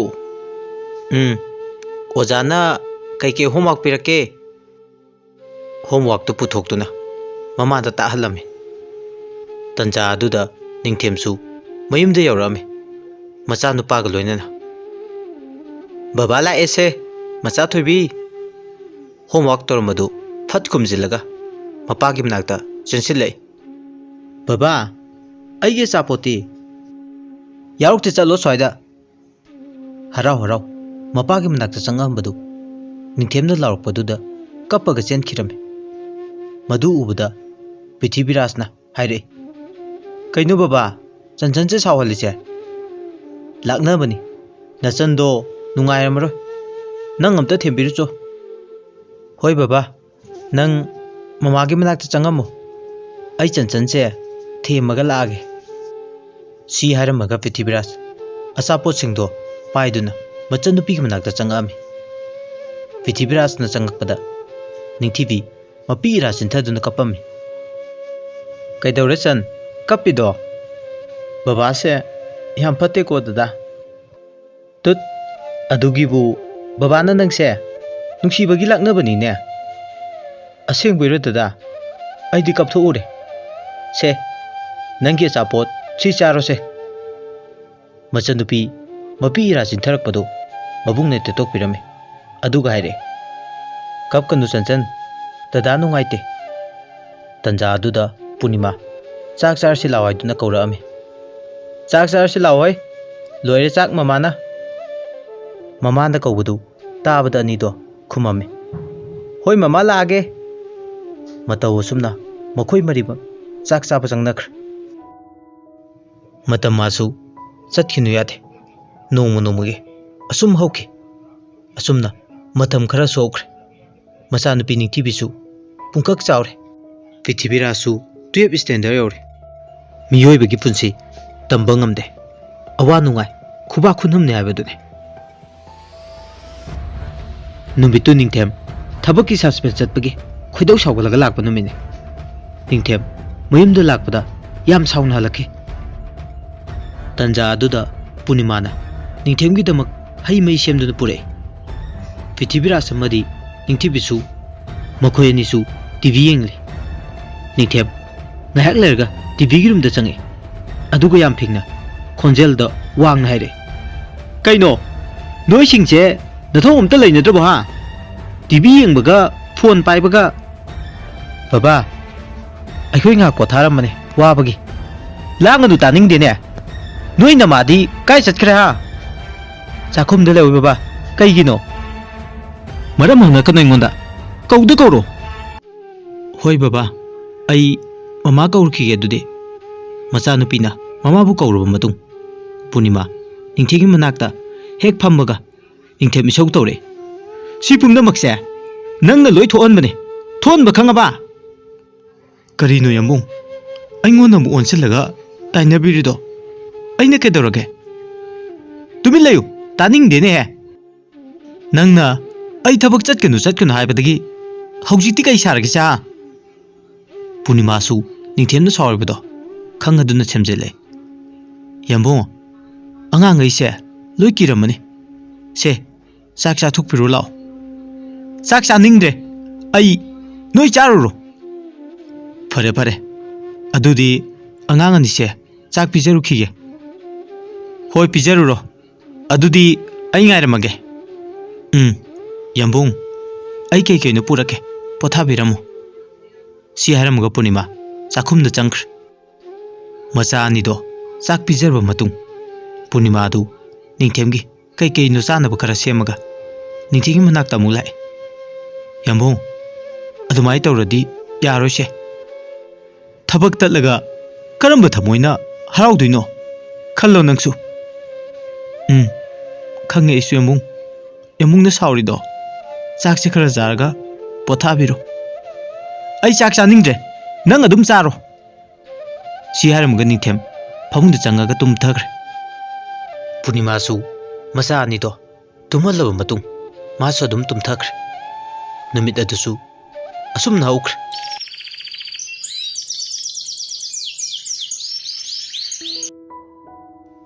Mathangi numine, Punima, nganta haugatuna, imungda chairaba singdo, khomjilaba matung, duk thongmai thaduna, isorbu khurumjarame. Ningthemsu, yahauraduna, walking chatluba matung, breakfast anaba, chakhumda changame. Pithibira samadi, ningthibisu haugatuna, laik parame. Tanja aduda Punima, achapot khara ngaure, angangi chanaba. Ningthemna, tunglomdagi fatlongda konsilai. Kaino yambo, tawridubo. Itu se hanubi ore sunungsiye. Haima, angang lakani, yambo, thado mi nangbo. Thado oi. Sukta he thado oi. Fai. Adu ore diyang. Punimana, ningthembo inthurame. Adu gaire. Nungai bringo, yambung nang. Si hairamaga Punima, chakhumdagi thoklame. Aduga macha ani gi manakta change.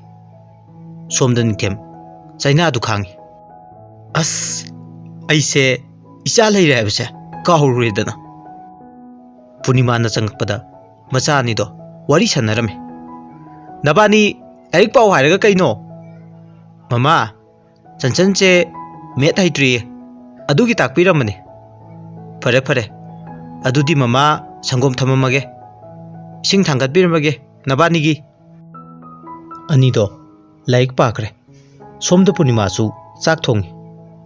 Laik paba lorduna, Pithibira sana, इरुजरे अदुगा निंगथीबिसु अमुक मबानी pull-up लोइसनमिन्नरगा चाखुमदा चंगे पृथ्वीराजना mama लोइरबो चाक याम लामे लोइरे से चारो नंग हाना mama अखोय चंचनगिदी हो मागिसुने पीगे इमा पीगे को निंगथीबिना mama अइना ngौ हाइबदो ngौब्रो ngौरबनी से mama इलके से निंगथेम नाइदे नबानिबु थेंद्रिबो सत सत चारो पृथ्वीराज नखुमे थेंद्रि बाबा याम ngली निंगथीबिना बाबा अइना हाइबदो काउनी को काउरो अदो बाबा होरे लौबा लाक्तोइनी को बाबा पूर्णिमासु ऑफिस चनब लोइसलदुना थोगले मा उबदा निंगथेम नाइरे नंग अमुक चत्रोबरा होय यंबो ngasidi ngandaba yadre fare adudi nangsu thilamage pulap mokhoi mari loisilladuna yumdo solon silamaga thole school hek yobuga ningthibi amadi pithibira su changkhr somda punima garigi mixel adu yengaga kanna keri tanja aduda ningthemsu gari manungda changsile adu gaire kaino namit ka kesiliduna office बबो अस यंबो कैसु तौरेबा सुम केबनी निंगथेमना पूर्णिमाबु थादरमगा मयुमदा हलके पुंग खरगी मतुंग निंगथीबिसु स्कूलदगी कुमाय निंगथेम मचानुपी लाकपदो तारदुना मांगोंदा थोगलमे इचा थोय हलेदना बाबा वारे बाबा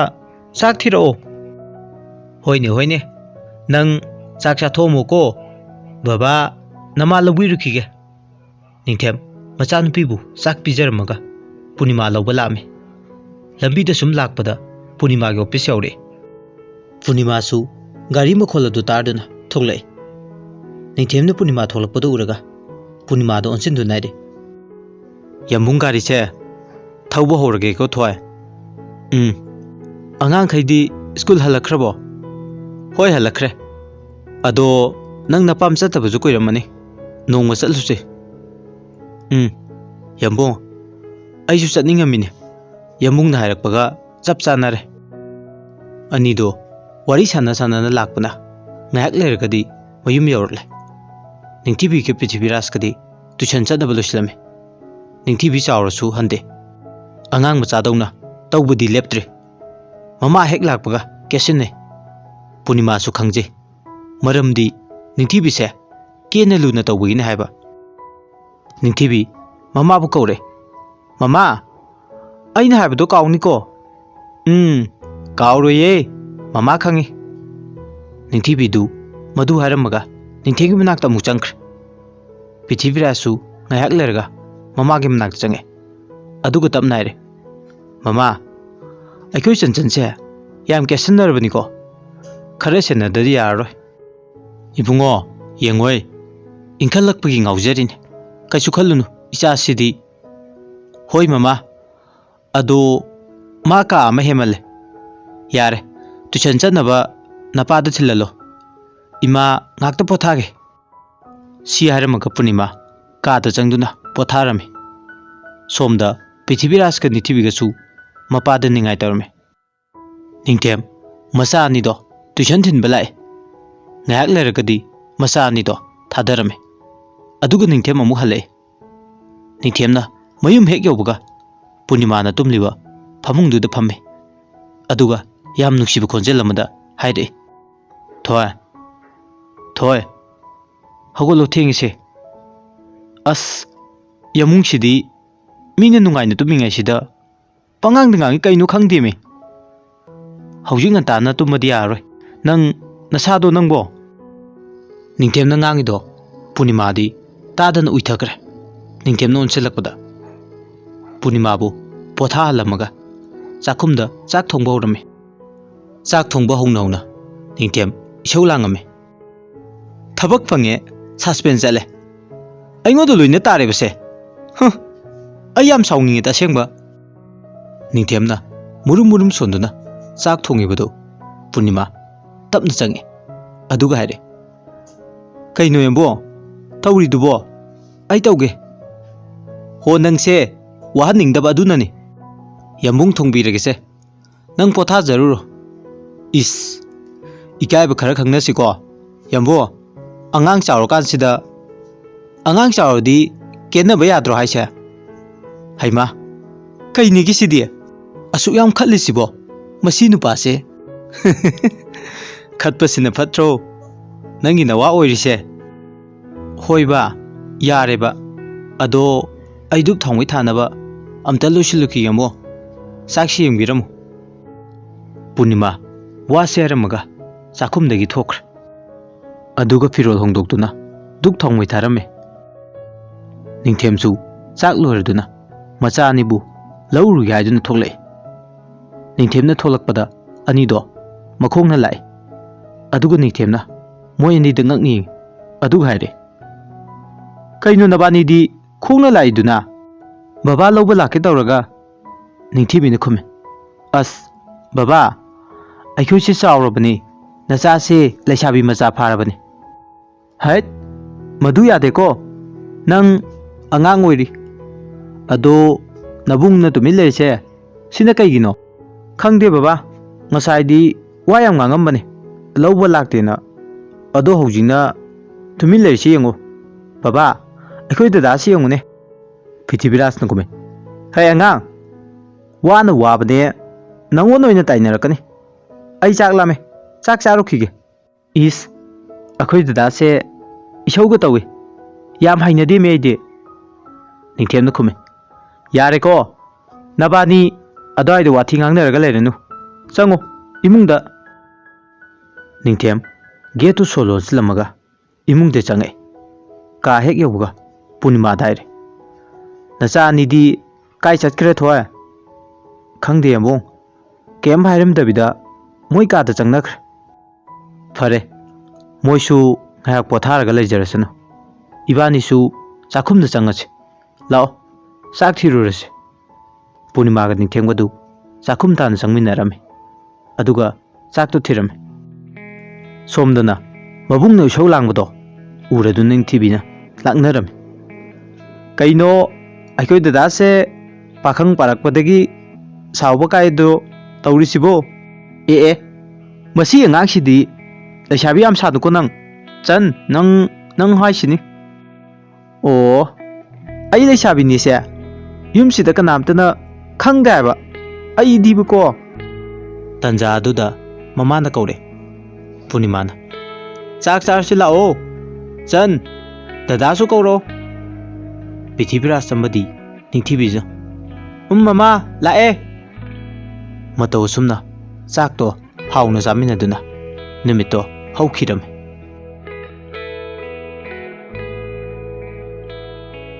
ꯃꯇꯥꯡ ꯑꯁꯤꯗ ꯋꯥꯔꯤꯁꯤꯒꯤ 19 ꯁꯨꯕ ꯁꯔꯨꯛ ꯂꯣꯏꯁꯤꯟꯖꯔꯦ ꯃꯌꯥꯝꯅ ꯋꯥꯔꯤꯁꯤꯕꯨ ꯇꯥꯕꯤꯔꯒ ꯑꯗꯣꯝꯒꯤ ꯑꯄꯥꯝ ꯄꯥꯝꯗꯗꯨ ꯀꯃꯦꯟꯇ ꯊꯝꯕꯤꯔꯝꯃꯨ ꯑꯁꯣꯏ ꯁꯣꯏꯗ ꯁꯦꯝꯗꯣꯛꯆꯅꯕꯒꯤ ꯇꯥꯟꯖꯥꯗꯨ ꯃꯌꯥꯝꯗꯒꯤ ꯂꯧꯖꯒꯦ ꯑꯔꯣꯏꯕꯗ ꯄꯨꯝꯅꯃꯛꯄꯨ ꯑꯃꯨꯛ ꯍꯟꯅ ꯈꯨꯔꯨꯝꯖꯔꯤ